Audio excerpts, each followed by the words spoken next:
Good morning every one. പ്രിയപ്പെട്ട കൂട്ടുകാരെ, നമ്മൾ ആദ്യത്തെ ക്ലാസ്സിൽ ചർച്ച ചെയ്തിട്ടുണ്ടായിരുന്നത് നിങ്ങൾക്ക് ഓർമ്മയുണ്ടാകും അല്ലേ? എന്തൊക്കെയായിരുന്നു? പ്രിൻസിപ്പിൾസ് അല്ലേ? പ്രിൻസിപ്പിൾസ് ഓഫ് റൂറൽ ഡെവലപ്മെൻറ്റ് എന്ന് പറയുന്ന ഒരു ഭാഗമാണ് നമ്മൾ ചർച്ച ചെയ്തത്. അതിൻ്റെ ഒരു ടെയിൽ എൻഡ് എന്ന് നമുക്ക് വേണമെങ്കിൽ എന്ത് ചെയ്യാം, ഈ ക്ലാസ്സിനെ പറയാം. അതിൻ്റെ ഒരു മൊത്തത്തിലുള്ള ഒരു എന്താ പറയുക, ആ പ്രിൻസിപ്പിളുകളെല്ലാം കൂടി നമ്മൾ എന്ത് ചെയ്യുകയാണ് മറ്റൊരു തലത്തിൽ, അതായത് ക്ലാസ് കഴിഞ്ഞ ശേഷം ഞാൻ ആലോചിച്ച സമയത്ത് പലപ്പോഴും നമ്മളുടെ സ്റ്റേറ്റ്മെൻറ്റ് ക്വസ്റ്റ്യൻസിൽ പല രീതിയിലുള്ള വാക്കുകൾ ഉപയോഗിക്കാറുണ്ട്. ഈ ഭാഗം ഞാൻ ആദ്യം തന്നെ പറഞ്ഞിരുന്നു.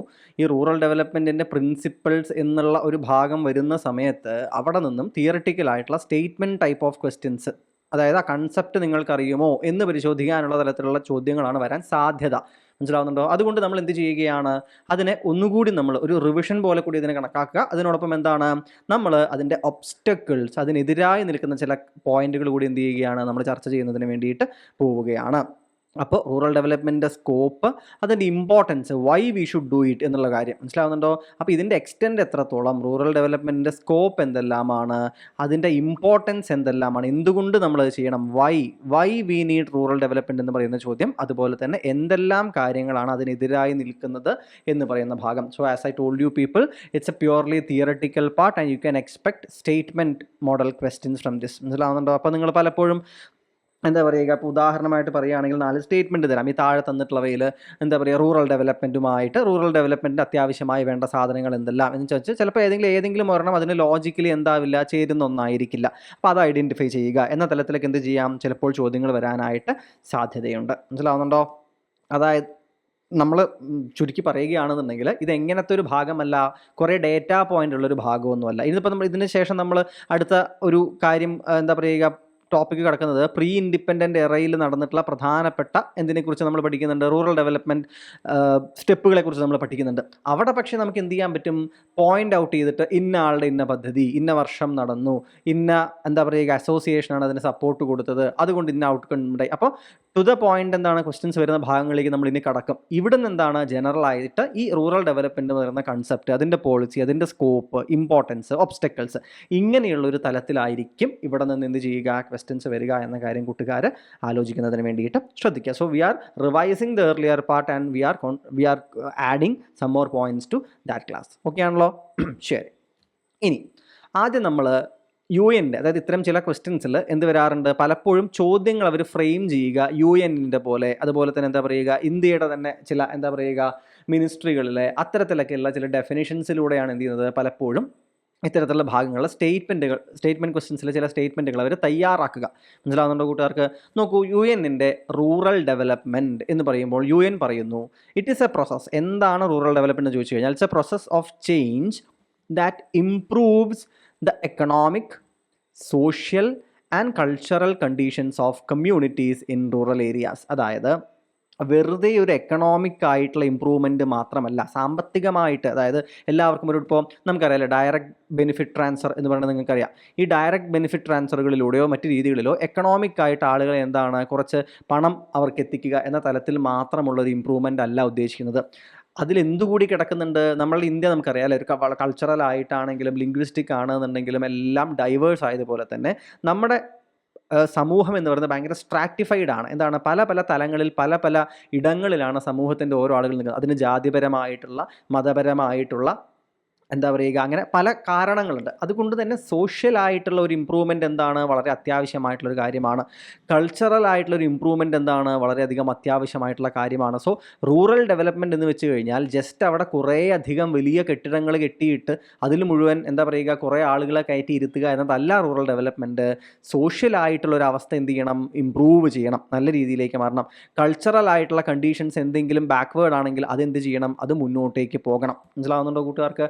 അപ്പോൾ കൾച്ചറലായിട്ട് ചിലപ്പോൾ ഒരു വിഭാഗത്തിലെ ഇപ്പോൾ സ്ത്രീകൾക്ക് എന്താണ് വിദ്യാഭ്യാസം വേണ്ട എന്ന് പറയുന്ന കൂട്ടരുണ്ടാകാം, അവർ ജോലി ചെയ്യാൻ പോകണ്ട എന്ന് വിശ്വസിക്കുന്ന ആളുകളുണ്ടാകാം. സോ അതെല്ലാം കൾച്ചറലായിട്ട് എന്താണ് അവരെ പിന്നോട്ട് വലിക്കുന്ന ചില ഭാഗങ്ങളാണ്. കാലങ്ങളായിട്ട് അവരതാണ് ശീലിച്ചിരിക്കുന്നത്. അത്തരം കാര്യങ്ങൾ എന്ത് ചെയ്യേണ്ടി വരും, മാറ്റേണ്ടി വരും. അത്തരം കണ്ടീഷൻസ് ഇടപെട്ട് മാറ്റേണ്ടി വരും. ഇപ്പോൾ നിങ്ങൾക്കറിയാം അല്ലേ, പഞ്ചായത്ത് രാജ് ഇൻസ്റ്റിറ്റ്യൂഷൻസിന് വന്ന സമയത്ത് പഞ്ചായത്ത് രാജിൽ നമ്മൾ പഠിക്കും, കൃത്യമായിട്ട് പഠിക്കും. അതിൽ മാൻഡേറ്ററി ആയിട്ടുള്ള ഭാഗങ്ങളിൽ പറയുന്ന കാര്യങ്ങൾ എന്താണ്, സ്ത്രീകൾക്കുള്ള സംവരണം അല്ലെ, റിസർവേഷനെ കുറിച്ച് പറയുന്നുണ്ട് അല്ലേ. അപ്പോൾ ഇതെന്താണ്, ഇത് കമ്പൽസറിയാണ്, ചെയ്തിരിക്കണം. കാരണം എന്തായിരുന്നു, നമ്മൾ ചെയ്യുമായിരിക്കും എന്ന് കാത്തിരുന്നിട്ട് അതൊന്നും ചെയ്യുന്നില്ല, ഒരു സ്ഥലത്തും ചെയ്യുന്നില്ല. റിസർവേഷൻ കൊണ്ടുവന്നപ്പോൾ എന്തായി മാറി? ചില വാർഡുകൾ, ചിലയിടങ്ങളിലെ പഞ്ചായത്ത് പ്രസിഡന്റ് 5 വർഷത്തേക്ക് ആരായിരിക്കണം? വനിതയായിരിക്കണം എന്ന രീതിയിൽ പ്രത്യേകം നിയമങ്ങൾ കൊണ്ടുവന്നു. മനസ്സിലാവുന്നുണ്ടോ? സോ ഇതെല്ലാം എന്താണ്? കൾച്ചറലായിട്ടുള്ള ചില എന്താ പറയുക പിടിവാശികളുണ്ട്. അവ മറികടക്കുന്നതിന് വേണ്ടിയിട്ടാണ് ഇത്തരത്തിലുള്ള കാര്യങ്ങൾ നമ്മൾ എന്ത് ചെയ്യുന്നത്? ഇൻട്രൊഡ്യൂസ് ചെയ്യുന്നത്. So when we are talking about rural development, it is not confined to just the economic development of that space, but it also includes the social as well as cultural improvements of the conditions of the communities. മനസ്സിലാവുന്നുണ്ടോ? ഇതാണ് UN-ൻ്റേതായിട്ട് വരുന്നൊരു definition. UN continue ചെയ്യുകയാണ്. എന്താണ് goal? Rural ഡെവലപ്മെൻറ്റിൻ്റെ the goal is to enable people in rural areas to contribute fully to national programs and to transition from traditional ways of living to more progressive ones. അതായത് ഞാൻ നേരത്തെ പറഞ്ഞില്ലേ, statement questions എന്ന തലത്തിലേക്ക് നമ്മൾ നോക്കുന്ന സമയത്ത് പലപ്പോഴും എന്തു ചെയ്യും? ഇത്തരത്തിലുള്ള കീ വേർഡുകൾ വെച്ച് നമുക്ക് ആ സ്റ്റേറ്റ്മെൻറ്റ് ശരിയാണോ ഏതാണ്ടായിരിക്കും അല്ലേ? എന്താ പറയുന്നത്? നാഷണൽ പ്രോഗ്രാമിലേക്ക്, വളരെ ചുരുക്കി പറയാൻ വെച്ചാൽ രാജ്യത്തിൻ്റെ പുരോഗതിയിലേക്ക് എന്ത് ചെയ്യാൻ പറ്റണം? അവർക്ക് കോൺട്രിബ്യൂട്ട് ചെയ്യാനായിട്ട് സാധിക്കണം. മനസ്സിലാവുന്നുണ്ടോ? റൂറൽ ഡെവലപ്മെൻറ്റ് അവസാനം എന്തിലേക്ക് നയിക്കണം? ആദ്യ സ്റ്റെപ്പ് എന്തായിരുന്നു? അവിടുത്തെ ജനങ്ങളുടെ ഇമ്പ്രൂവ്മെൻറ്റ് ഓഫ് ലൈഫ് അല്ലേ? എക്കണോമിക് തലത്തിൽ, സാമ്പത്തികമായിട്ടുള്ള തലത്തിൽ, സോഷ്യലായിട്ട്, സാമൂഹിക തലത്തിൽ, കൾച്ചറലായിട്ട് എന്ത് ചെയ്യേണ്ടതുണ്ട്? അവരുടെ കണ്ടീഷൻസ് ഇമ്പ്രൂവ് ആകേണ്ടതുണ്ട്. ഇനി ഇവ ഇമ്പ്രൂവ് ആയിട്ട് എന്താണ് അതെന്തിലേക്ക് നയിക്കണം? ദ ഗോൾ ഈസ്, ഇങ്ങനെ ഇമ്പ്രൂവ് ആയിട്ടുള്ള ഈ ജനത എന്ത് ചെയ്യും? They will be able to contribute to the national programmes. മനസ്സിലാവുന്നുണ്ടോ? And to transition from traditional ways of living to more progressive ones. കുറച്ചുകൂടി പ്രോഗ്രസീവായിട്ടുള്ള ചിന്തകളോട് കൂടിയിട്ട്, അതായത് ഈ ട്രഡീഷണൽ വേയിൽ നിന്നുള്ള ട്രാൻസിഷൻ എന്ന് വെച്ച് കഴിഞ്ഞാൽ ട്രഡീഷണൽ ആയിട്ടുള്ള എല്ലാത്തിനെയും തള്ളിക്കൊണ്ട് എല്ലാവരും എന്താ കൊട്ടും സൂട്ടിട്ട് നടക്കുക എന്നല്ല പറയുന്നത്. ട്രഡീഷണൽ ആയിട്ടുള്ള ചില തലങ്ങളിൽ, ചില ഇടങ്ങളിൽ എന്ത് ചെയ്യും? നേരത്തെ പറഞ്ഞ പോലെ സ്ത്രീകൾ എന്താ പറയുക, വിദ്യാഭ്യാസം പെൺകുട്ടികൾക്ക് ഇത്ര വയസ്സ് വരെ മതി, അവർ തുടർന്ന് പഠിക്കാൻ പോകേണ്ട ആവശ്യമില്ല, അവർ ജോലിക്ക് പോകേണ്ട ആവശ്യമില്ല, ഇന്ന ജാതിയിൽപ്പെട്ട ആളുകൾ മാത്രം ഭരണത്തിൻ്റെ സ്ഥലങ്ങളിൽ മതി, ചില ജാതികളിൽപ്പെട്ട ആളുകൾ എന്താണ് മുറ്റം അടിച്ചു വാരാനും അല്ലെങ്കിൽ ഓഫീസ് വൃത്തിയാക്കാനും മാത്രമുള്ളവരാണ്, അങ്ങനെയൊക്കെയുള്ള ചിന്തകളുള്ള ഇടങ്ങളുണ്ട്. അപ്പോൾ അത്തരത്തിലുള്ള ട്രഡീഷണൽ വേസ് കളഞ്ഞുകൊണ്ട് എങ്ങോട്ട് പോവുക? പ്രോഗ്രസീവായിട്ട് എന്ത് ചെയ്യുക? ചിന്തിക്കുന്ന തലത്തിലേക്ക് മാറുക എന്നതൊക്കെയാണ് റൂറൽ ഡെവലപ്മെൻറ്റ് കൊണ്ട് നമ്മൾ ഉദ്ദേശിക്കുന്നത്. ഇനി any course of action designed to promote economic growth, modernization, increase in agricultural production, and the creation of a framework in which to fulfill primary needs such as education, health, and supply of water in areas. അതായത് rural development എന്ന് വെച്ചാൽ എന്തുകൂടിയാണ്? Economic growth പ്രദാനം ചെയ്യുന്ന, modernisation കൊണ്ടുവരുന്ന, അതുപോലെ തന്നെ എന്താണ്? Agricultural പ്രൊഡക്ഷനെ എന്ത് ചെയ്യുന്നത്? അഗ്രികൾച്ചറൽ പ്രൊഡക്ഷനെ വല്ലാതെ എന്ത് ചെയ്യുന്നത്? നല്ല രീതിയിൽ മെച്ചപ്പെടുത്തുന്ന കാര്യങ്ങൾ റൂറൽ ഡെവലപ്മെൻ്റ് ആണ്. അതുപോലെ തന്നെ റൂറൽ ഡെവലപ്മെൻറ്റ് എന്തുകൂടിയാണ്? ഇത് മുഴുവൻ നമ്മൾ എന്താണ്? ഗ്രോത്തിനെ കുറിച്ച്, പ്രൊഡക്ഷനെ കുറിച്ച്, മോഡേണൈസേഷനെ കുറിച്ച് അല്ലേ? ഒരു വലിയ പാക്കായിട്ട് എന്താണ്? ഒരു എക്കണോമിക് തലം എന്ന തലത്തിൽ കൂടിയാണ് നമ്മൾ ഇതിനെ കണ്ടിട്ടുണ്ടായിരുന്നത്. ഇനി അത് മാത്രമാണോ? അത് മാത്രമല്ല, പ്രൈമറി നീഡുകൾ ആളുകളിലേക്ക് എത്തിക്കുക. എന്താണ് പ്രൈമറി നീഡുകൾ? എഡ്യൂക്കേഷൻ അല്ലേ? വിദ്യാഭ്യാസം, ആരോഗ്യം, എന്താ പറയുക, സപ്ലൈ ഓഫ് വാട്ടർ അല്ലെ, വളരെ ശുദ്ധജലം എന്ത് ചെയ്യുക? ആളുകളുടെ വീടുകളിലേക്ക് എത്തിക്കുക അല്ലെ, സാനിറ്റേഷൻ റിലേറ്റഡ് ആയിട്ടുള്ള കാര്യങ്ങൾ, ഇത്തരം കാര്യങ്ങളെല്ലാമാണ് പ്രൈമറി നീഡുകൾ, ഏറ്റവും അടിസ്ഥാനപരമായിട്ടുള്ള ആവശ്യങ്ങൾ. മനസ്സിലാവുന്നുണ്ടോ കൂട്ടുകാർക്ക്? ഇതെല്ലാം എന്തായിട്ട് കണക്കാക്കപ്പെടുന്നു? റൂറൽ ഡെവലപ്മെൻറ്റ് എന്ന് വെച്ചാൽ ഇവയെല്ലാമാണ് എന്ന് മനസ്സിലാക്കുക. അപ്പോൾ നിങ്ങൾക്ക് ഐഡിയ കിട്ടണം. ഞാൻ അഗെയിൻ പറയുന്നു, ഇവിടെ ടു ദ പോയിന്റ് ക്വസ്റ്റ്യൻസ് വരാനുള്ള സാധ്യത വളരെ വിരളമാണ്. ഇവിടങ്ങളിൽ നിന്ന് ഈ കൺസെപ്റ്റ് നിങ്ങൾക്ക് അറിയുമോ എന്ന്. കാരണം നോക്കൂ, ഈ മൊത്തം റൂറൽ ഡെവലപ്മെൻറ്റ് എന്ന് പറയുന്ന ഭാഗത്തിന് 15 മാർക്കാണ് അല്ലേ? നിങ്ങൾ എന്നിട്ട് എങ്ങനെയാണ് അതിൻ്റെ ഡിവിഷൻ എന്ന് കണ്ടാൽ അറിയാം. ഓരോന്നിൻ്റെ ഉള്ളിൽ നിന്നും ഓരോ പോയിന്റ്, മൊത്തത്തിൽ 15 എന്താ പറയുക പോയിന്റുകളായിട്ട് പോലും അതിനെ തിരിച്ചിട്ടില്ല. അതുകൊണ്ട് തന്നെ ഓരോ ഭാഗത്തു നിന്നും ക്വസ്റ്റ്യൻ വരും. അപ്പോൾ നമ്മൾ പ്രിൻസിപ്പിൾസ് ഓഫ് റൂറൽ ഡെവലപ്മെൻറ്റ് എന്ന് പറയുമ്പോൾ അതിലെന്താണ്? തിയററ്റിക്കൽ ആയിട്ടുള്ള പാർട്ട് മാത്രമാണ് നമുക്ക് കാണാൻ സാധിക്കും. ഞാൻ എന്തുകൊണ്ട് റിപ്പീറ്റ് ചെയ്യുന്നു വെച്ച് കഴിഞ്ഞാൽ, ചിലർക്കെങ്കിലും ഇതെല്ലാം കാണുമ്പോൾ എന്താ കുറേ കാര്യങ്ങൾ പറയുന്നുണ്ടല്ലോ എന്നൊരു ഫീൽ തോന്നുമായിരിക്കും. നിങ്ങളെന്താ ഇത് മുഴുവൻ കാണാണ്ട് പഠിക്കുകയല്ല നിങ്ങൾ വേണ്ടത്, ഇത് മുഴുവൻ മനസ്സിലാക്കാനുള്ള ഭാഗമാണ്. അതുകൊണ്ടാണ് ഞാൻ ഇത് ഒരു ക്ലാസ് കൂടി എടുത്ത് റിപ്പീറ്റ് ചെയ്തിട്ട് പല പോയിന്റുകളും പറയുന്നത്. മനസ്സിലാവുന്നുണ്ടോ? അപ്പോൾ ഈ ആശയം മനസ്സിലാക്കി വെക്കുക. സ്റ്റേറ്റ്മെൻറ്റ് തരുന്ന സമയത്ത് ഇത് റൂറൽ ഡെവലപ്മെൻറ്റിൻ്റെ പ്രിൻസിപ്പിളാണോ, റൂറൽ ഡെവലപ്മെൻറ്റിന് ഈ ഒരു തന്ന ആശയം സഹായിക്കുമോ, അതോ അതിന് ഘടകവിരുദ്ധമായിട്ടുള്ളൊരു കാര്യമാണോ ആ സ്റ്റേറ്റ്മെൻറ്റിലുള്ളത് എന്ന് തിരിച്ചറിയാൻ നിങ്ങൾക്ക് സാധിക്കുക എന്നതാണ് എന്ത് ചെയ്യുന്നത്? നമ്മുടെ ഉദ്ദേശം. കൃത്യമാണല്ലോ? മനസ്സിലായിട്ടുണ്ടാകുമെന്ന് വിശ്വസിച്ചുകൊണ്ട് അടുത്ത ഭാഗത്തേക്ക് പോകുന്നു. സ്കോപ്പ്. എന്താണ് റൂറൽ ഡെവലപ്മെൻറ്റിൻ്റെ സ്കോപ്പ്, അല്ലെങ്കിൽ നമ്മൾ എന്തിന് ചെയ്യണം അല്ലേ, വാട്ട് ഈസ് ദ സ്കോപ്പ്, എന്താണ് നമ്മൾ ആ സ്കോപ്പ് അറിയുമ്പോഴേ, നമ്മൾ ഒരു ബിസിനസ് തുടങ്ങുമ്പോൾ നമ്മൾ അറിയില്ല അതിന് സ്കോപ്പ് ഉണ്ടോ അല്ലേ. നമ്മൾ ഒരു ഹൈവേയുടെ എന്താ പറയുക, അവിടെ ഒരു പാലമുണ്ട്, ഈ പാലം കഴിഞ്ഞ ഉടനെ എന്താണ് ഒരാളൊരു കട തുടങ്ങുന്നു. ഞാനും എൻ്റെ ഒരു കൂട്ടുകാരിയുണ്ട്, ഞങ്ങൾ രണ്ടുപേരും കൂടിയിട്ട് ഒരു സ്ഥലത്തേക്ക് ഒറ്റപ്പാലം സൈഡിലേക്ക് പോകുന്ന സമയത്ത് അവിടെ ഒരു പാലം ഉണ്ടായിരുന്നു. ഓക്കെ, ഇത് വിടൂ, ഈ സ്ഥലം വിടൂ, ഞാൻ പോകുന്ന സമയത്ത് കാണിക്കാം. ഇങ്ങനൊരു പാലമുണ്ടേ. പാലത്തിൻ്റെ ഇവിടെയായിട്ട് ഒരാൾ എന്ത് ചെയ്തിട്ടുണ്ട്, കട തുടങ്ങിയിട്ടുണ്ട്. മനസ്സിലാവുന്നുണ്ടോ? പാലത്തിൻ്റെ ഇവിടെയായിട്ട് ഒരാൾ കട തുടങ്ങിയിട്ടുണ്ട്, ഇവിടെയായിട്ട് ഒരാൾ എന്ത് ചെയ്തിട്ടുണ്ട്, വേറൊരു കട തുടങ്ങിയിട്ടുണ്ട്. മനസ്സിലാവുന്നുണ്ടോ കൂട്ടുകാർക്ക്? ഈ ആൾ എനിക്ക് തോന്നുന്നു പുഴയുടെ തീരത്താണല്ലോ എന്നും പറഞ്ഞിട്ടാണ് എന്ത് ചെയ്യുന്നത്, കട തുടങ്ങിയിട്ടുണ്ടായിരുന്നതെന്ന് എനിക്ക് തോന്നുന്നു.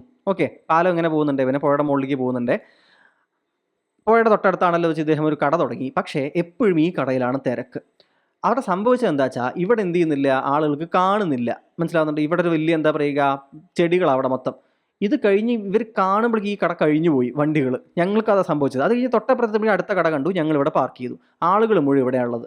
അപ്പോൾ ഇതെന്താണ്, ഒരു കട തുടങ്ങുമ്പോൾ നമ്മൾ എന്ത് ചെയ്യും, അതിൻ്റെ സ്കോപ്പ് എന്താണ്, അത് തുടങ്ങിയ ലാഭമാകുമോ, ആ പൊസിഷൻ കറക്റ്റ് ആണോ, ഇവിടെ കട വെച്ചിട്ട് കാര്യമുണ്ടോ, അതോ കുറച്ചുകൂടി മാറി കട വെക്കണമോ, ഇതൊക്കെ എന്താണ് ഇമ്പോർട്ടൻ്റ് ആണ് അല്ലേ. ഒരൊറ്റ പൊസിഷൻ്റെ കാരണം കൊണ്ട് എന്ത് ചെയ്തു, ഈ കടയിൽ ഭയങ്കര എന്താണ് തിരക്കാണ്. അപ്പോൾ നമ്മൾ റൂറൽ ഡെവലപ്മെൻറ്റ് എന്ന് വെച്ച് ഇറങ്ങുന്ന സമയത്ത് ശരിക്കും റൂറൽ ഡെവലപ്മെൻറ്റിന് ഇത്രയും പണം ഇറക്കുന്നത് കൊണ്ട്, അവയുടെ മുകളിൽ പ്ലാൻ ചെയ്യുന്നത് കൊണ്ട്, അവ നടപ്പിലാക്കാനുള്ള മാൻ പവർ കൊടുക്കുന്നത് കൊണ്ട് എന്താണ് അതിൻ്റെ സ്കോപ്പ്. അപ്പോൾ റൂറൽ ഏരിയയിലേക്ക് നമ്മൾ നോക്കുകയാണ്, എന്താണ് റൂറൽ ഏരിയ എന്ന് നോക്കുകയാണ്. മനസ്സിലാവുന്നുണ്ടോ? കഴിഞ്ഞ ക്ലാസ്സിൽ ഞാൻ പറഞ്ഞിരുന്നു 2023 എക്കണോമിക് സർവേ ആണ് ഞാനൊന്ന് ഓടിച്ച് നോക്കിയത്. 2024 ഞാൻ പോകുന്നേ ഉള്ളൂ എന്ന്. കഴിഞ്ഞ ദിവസം ഞാൻ 2024 കുറച്ച് ഡേറ്റ ഇരുന്ന് വായിച്ചിട്ടുണ്ടായിരുന്നു. അതിൻ്റെ ഡേറ്റ ഞാൻ എന്ത് ചെയ്തിട്ടുണ്ട്, അപ്ഡേറ്റ് ചെയ്തിട്ട് ഇപ്രാവശ്യത്തെ ക്ലാസ്സിൽ ഉൾപ്പെടുത്തിയിട്ടുണ്ട്. അപ്പോൾ അതെന്ത് ചെയ്യുക, മനസ്സിലാക്കി വയ്ക്കുക. വേൾഡ് ബാങ്കിൻ്റെ 2023-24 കണക്ക് പ്രകാരം 63.63% ആളുകൾ ഇന്ത്യൻ പോപ്പുലേഷൻ റൂറൽ ഇന്ത്യയിലാണ് ജീവിക്കുന്നത്. മനസ്സിലാവുന്നുണ്ടോ കൂട്ടുകാർക്ക്? നമ്മൾ കഴിഞ്ഞ തവണ പറഞ്ഞ ഓർമ്മയുണ്ടോ, 2023 എക്കണോമിക് സർവേ പ്രകാരം എത്രയായിരുന്നു, 65% ആളുകളാണ് എവിടെ ജീവിക്കുന്നുണ്ടായിരുന്നത്, റൂറൽ ഏരിയയിൽ ജീവിക്കുന്നുണ്ടായിരുന്നത്. അതിപ്പോൾ എന്ത് ചെയ്തിട്ടുണ്ട്, വേൾഡ് ബാങ്കിൻ്റെ റിപ്പോർട്ട് പ്രകാരം ഒരു 2% എന്ത് ചെയ്തിട്ടുണ്ട്, താഴത്തേക്ക് വന്നിട്ടുണ്ട്. അതായത് അത്രയും ആളുകൾ എങ്ങോട്ട് പോയി എന്നാണ് അതിൻ്റെ അർത്ഥം, അർബൻ സെൻറ്ററുകളിലേക്ക് അവർ മൈഗ്രേറ്റ് ചെയ്തു എന്നാണ് നമുക്ക് മനസ്സിലാക്കാൻ സാധിക്കുന്നത്. മനസ്സിലാവുന്നുണ്ടോ കൂട്ടുകാർക്ക്? ഇനി ഇപ്പോൾ കഴിഞ്ഞ ഒരു 2-3 ആഴ്ച മുമ്പ് വന്ന 2024 എക്കണോമിക് സർവേ നമ്മൾ പരിശോധിക്കുകയാണെങ്കിൽ, 2 ആഴ്ച ആയിട്ടുള്ളത് തോന്നുന്നു എക്കണോമിക് സർവേ ഇറങ്ങിയിട്ട്. അതിൽ വായിച്ചപ്പോൾ മനസ്സിലാക്കാൻ സാധിച്ചത് 42.3% ആളുകൾ 42.3% ആളുകൾ they are dependent on agriculture. മനസ്സിലാവുന്നുണ്ടോ? 2023 എക്കണോമിക് സർവേ പ്രകാരം നമ്മൾ കഴിഞ്ഞ തവണ പറഞ്ഞിരുന്നു, എത്രയായിരുന്നു അത്, 47%. ഇപ്പോൾ അതെന്ത് ചെയ്തിട്ടുണ്ട്, 42.3% കുറഞ്ഞിട്ടുണ്ട്. മനസ്സിലാവുന്നുണ്ടോ? പുതിയ നമ്മളിപ്പോൾ 2 ആഴ്ച മുന്നേ വന്ന എക്കണോമിക് സർവേ പ്രകാരം. ഇനി 2024 അതേ എക്കണോമിക് സർവേ പ്രകാരം, ലേറ്റസ്റ്റ് എക്കണോമിക് സർവേ പ്രകാരം അഗ്രികൾച്ചറിൻ്റെ GDPയിലേക്കുള്ള കോൺട്രിബ്യൂഷൻ എന്ന് പറയുന്നത് 18.2%. അഗ്രികൾച്ചർ സെക്ടറിൻ്റെ GDPയിലേക്കുള്ള കോൺട്രിബ്യൂഷൻ എന്ന് പറയുന്നത് 18.2%. മനസ്സിലാവുന്നുണ്ടോ? ഈ ഡേറ്റകൾ ഇമ്പോർട്ടൻ്റ് ആണ്, കൃത്യമായിട്ട് നോട്ട് ഡൗൺ ചെയ്ത് വെക്കാനായിട്ട് ശ്രദ്ധിക്കുക. അപ്പോൾ ഇനി സ്കോപ്പ് നിങ്ങൾ ആലോചിച്ച് നോക്കൂ കൂട്ടുകാരെ. ഏതാണ്ട് 63.63% ആളുകൾ എന്താണ് പോപ്പുലേഷൻ ഓഫ് ഇന്ത്യ താമസിക്കുന്നിടത്തേക്ക് നമ്മൾ ഡെവലപ്മെൻറ്റ് കൊണ്ടുപോകേണ്ട ആവശ്യമില്ലേ? 42.3% പോപ്പുലേഷൻ അഗ്രികൾച്ചറിൽ ഡിപ്പെൻഡൻ്റ് ആയിരുന്ന ശരിയാകുമോ? അവരെ ഡൈവേഴ്സിഫൈ ചെയ്ത് ബാക്കിയിടങ്ങളിലേക്ക് വിടേണ്ടതില്ലേ? ഇനി 42.3% വർക്ക് പോപ്പുലേഷൻ, അല്ലെങ്കിൽ എന്താ പറയുക, ഇത്രയും ആളുകൾ അഗ്രികൾച്ചറിൽ ഡിപ്പെൻഡൻ്റ് ആയിരുന്നിട്ട് അത് GDPക്ക് കൊടുക്കുന്ന പെർസെൻറ്റേജ് എത്രയാ, 18.2%. നോക്കൂ, ഇത്രയധികം ആളുകൾ എന്താണ് അഗ്രികൾച്ചറിൽ ഡിപ്പെൻഡൻ്റ് ആണ്. ഇത്രയധികം ആളുകൾ കൊടുക്കുന്ന കോൺട്രിബ്യൂഷനോ GDPയുടെ 18.2%. മനസ്സിലാവുന്നുണ്ടോ? അപ്പോൾ ഇത് വലിയൊരു എന്താ പറയുക, ഒരു ഗ്യാപ്പിൽ ഇത് തമ്മിൽ. അപ്പോൾ 42.3% നിന്നും വളരെ നല്ല രീതിയിൽ എന്ത് ചെയ്യേണ്ടതുണ്ട്, കുറയ്ക്കേണ്ടതുണ്ട്. അതായത് ഒരു 10% ആളുകൾ പോപ്പുലേഷൻ വർക്ക് ചെയ്തിട്ട് അത് എന്ത് ചെയ്യുകയാണ്, 15% കോൺട്രിബ്യൂട്ട് ചെയ്യുന്നുണ്ടെങ്കിൽ അതാണ് ശരി. അല്ലാണ്ട് 42.3% ആളുകൾ അഗ്രികൾച്ചറൽ ഡിപ്പെൻഡൻ്റ് ആയിരിക്കുകയും അതിൻ്റെ കോൺട്രിബ്യൂഷൻ 18.2% മാത്രമാവുകയും ചെയ്യുന്നത് നമ്മൾ നേരത്തെ പറഞ്ഞ ഓവർ ക്രൗഡിങ്, കഴിഞ്ഞ ക്ലാസ്സിൽ പറഞ്ഞില്ല, ഓവർ ക്രൗഡിങ് ഉണ്ട്, ഡിസ്ഗൈസ്ഡ് അൺഎംപ്ലോയ്മെൻ്റ് ഉണ്ട്. ഇവയെല്ലാത്തിൻ്റെയും എന്താണ് സൂചനയാണ് ഈ പറയുന്ന നമ്മുടെ ഈ ഒരു കണക്ക് എന്ന് പറയുന്നത്. അത് ആലോചിക്കാനായിട്ട് കൂട്ടുകാർ ശ്രദ്ധിക്കുക. ഇനി ഇത് കണക്കുകൾ നമ്മൾ കണ്ടു അല്ലേ. ഇനി എന്ത് ചെയ്യേണ്ടതുണ്ട്, bulks of materials for industries come from rural sector. അതായത് ഈ റൂറൽ സെക്ടറിലെ ഇതേ അഗ്രികൾച്ചറൽ പ്രൊഡക്ട്സിൽ നിന്നാണ് എന്ത് വരുന്നത്, ഇൻഡസ്ട്രികളിലേക്കുള്ള ബൾക്ക് മെറ്റീരിയലുകളെല്ലാം തന്നെ വരുന്നത് അല്ലേ. അപ്പോൾ റൂറൽ സെക്ടറിന് എന്ത് ചെയ്യാൻ സാധിക്കും, ഈ മെറ്റീരിയലുകൾ ഈ ഇൻഡസ്ട്രികളിലേക്ക് ചുമ്മാ കൊണ്ടുപോയി കൊടുക്കുക അല്ലാണ്ട് അവർക്ക് തന്നെ വാല്യൂ അഡീഷൻ ചെയ്യാൻ പറ്റുമോ എന്നറിയണം. അതേപോലെ ഈ ബൾക്ക് മെറ്റീരിയൽസ് എഫിഷ്യൻ്റ് ആയിട്ട് ഒന്നുകൂടി അവരുടെ പ്രൊഡക്ഷൻ എഫിഷ്യൻസി കൂട്ടാനായിട്ട് സാധിക്കണം. അപ്പോൾ അതെന്താണ്, that is an important thing. So എന്താണ്, അവിടെയും ഒരു സ്കോപ്പ് ഉണ്ട്. ഓൾസോ നമ്മൾ നോക്കുന്ന സമയത്ത് അർബൻ റൂറൽ ഡിസ്പാരിറ്റി വർദ്ധിച്ചുകൊണ്ടേയിരിക്കുന്നുണ്ട്. മനസ്സിലാവുന്നുണ്ടോ? അർബൻ റൂറൽ ഡിസ്പാരിറ്റി എന്താണ്, സാമ്പത്തികമായിട്ടാണെങ്കിലും സോഷ്യലായിട്ടുള്ള ഡെവലപ്മെൻ്റ് ആണ് എന്നുണ്ടെങ്കിലും എല്ലാ തലത്തിലും മുന്നോട്ട് പോകുന്ന ജോബ് ഓപ്പർച്യൂണിറ്റീസ് ആണ് എന്നുണ്ടെങ്കിലും വിവേചനങ്ങളില്ലാണ്ട് ജീവിക്കുന്ന കാര്യങ്ങളാണെങ്കിലും, അതായത് സിറ്റീസിൽ നിങ്ങൾക്കറിയാം, സിറ്റീസിൽ ഒട്ടും വിവേചനം ഇല്ലെന്നൊന്നും അല്ല പറയുന്നത്. പക്ഷേ എന്താണ്, പല ഗ്രാമങ്ങളിലും ഉള്ള പോലെയുള്ള ജാതി വിവേചനങ്ങളോ മറ്റും ഇല്ല. അവിടെ എന്താണ് അധികവും സിറ്റീസിൽ വരുന്ന സമയത്ത് അധികവും എന്താണ് നിങ്ങൾ ശ്രദ്ധിച്ചിട്ടുണ്ടോ, നമ്മുടെ ഈ അടുത്ത് ഞാനൊരു എഡിറ്റോറിയൽ വായിച്ചിട്ടുണ്ടായിരുന്നു, ഒരു ആർട്ടിക്കിൾ വായിച്ചിട്ടുണ്ടായിരുന്നു. അതുപോലെ തന്നെ ഒരു ഒരു ചാനലുണ്ട്, അവരുടെ ഒരു റിപ്പോർട്ട് ഞാൻ കേൾക്കുകയും ചെയ്തിട്ടുണ്ടായിരുന്നു. അത് രണ്ടിലും പറയുന്നത് കേരളത്തിൽ നിന്നാണെങ്കിലും ഇന്ത്യയിൽ നിന്നാണെങ്കിലും രാജ്യം വിട്ട് പുറത്തേക്ക് പോകുന്നതിൽ ഏറ്റവും കൂടുതലുള്ളത് ആരാ അറിയോ കൂട്ടുകാർക്ക്? സ്ത്രീകളാണ്. കേരളത്തിൽ നിന്നും പ്രത്യേകിച്ചും പോകുന്ന ആളുകളിൽ കൂടുതൽ സ്ത്രീകളാണ്, പുരുഷന്മാരല്ല. ഇതിൻ്റെ കാരണം എന്ന് പറഞ്ഞപ്പോൾ ഇതെനിക്ക് തോന്നുന്നു സന്തോഷ് ജോർജ് കുളങ്ങരയെ പോലുള്ള ആളുകൾ പറഞ്ഞിട്ടുണ്ടായിരുന്നു.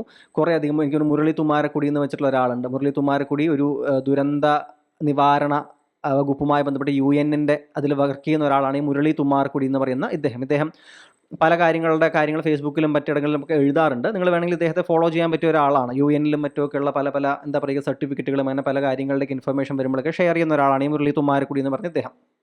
അപ്പോൾ ഈ മുരളി തുമ്മാരക്കുടി എന്ത് ചെയ്തിട്ടുണ്ടായിരുന്നു, ഒരിക്കലും പറഞ്ഞിട്ടുണ്ട്, ഇദ്ദേഹവും എഴുതിയിട്ടുണ്ടായിരുന്നു, നമ്മളുടെ നാട്ടിൽ വിദ്യാഭ്യാസവും കാര്യങ്ങളും ഉണ്ട്, വേണമെങ്കിൽ ജോബ് ഓപ്പർച്യൂണിറ്റീസ് ഉണ്ട്, പക്ഷേ സ്ത്രീകൾക്ക് ഇവിടെ എന്താണ്, സുരക്ഷിതത്വം തോന്നുന്നില്ല. അവർക്ക് എന്ത് തോന്നുന്നില്ല, അവർക്ക് സേഫ്റ്റി തോന്നുന്നില്ല. ഇവിടെ ഒരു സ്ത്രീക്കെതിരെ ഒരു അക്രമം ഉണ്ടായിട്ട് അവർ പേടിച്ച് വിറച്ച്, കാരണം ഒരു അക്രമം ഉണ്ടാകുമ്പോൾ ഉടനെ തന്നെ അത് പറയാൻ പറ്റണമെന്നൊരു നിർബന്ധമില്ല. 1-2 മാസം കഴിഞ്ഞിട്ട് അവർ എനിക്കെതിരെ ഇങ്ങനെ ഉണ്ടായിട്ടൊന്ന് പറഞ്ഞു കഴിഞ്ഞാൽ ആദ്യം വരുന്ന ചോദ്യം എന്താണ്, നീ എന്തുകൊണ്ട് അന്ന് പറഞ്ഞില്ല എന്നാണ് ആദ്യത്തെ ചോദ്യം വരുന്നത്. അല്ലേ, നീ എന്തുകൊണ്ട് ആദ്യം പറഞ്ഞില്ല?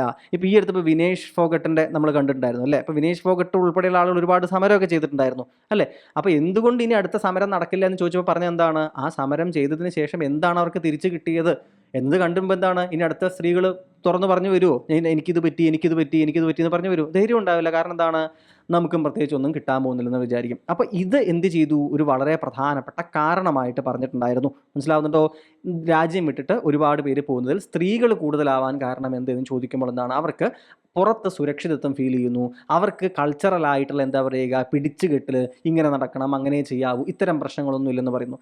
ഞാൻ ഇത് കഥ പറയാൻ കാരണം, ഗ്രാമങ്ങളിൽ നിന്ന് അർബൻ ഏരിയകളിലേക്ക് റൂറൽ ഏരിയയിൽ നിന്ന് ഒരുപാട് പേര് പോകുന്നതിലും സ്ത്രീകൾ കൂടുതലുണ്ട്.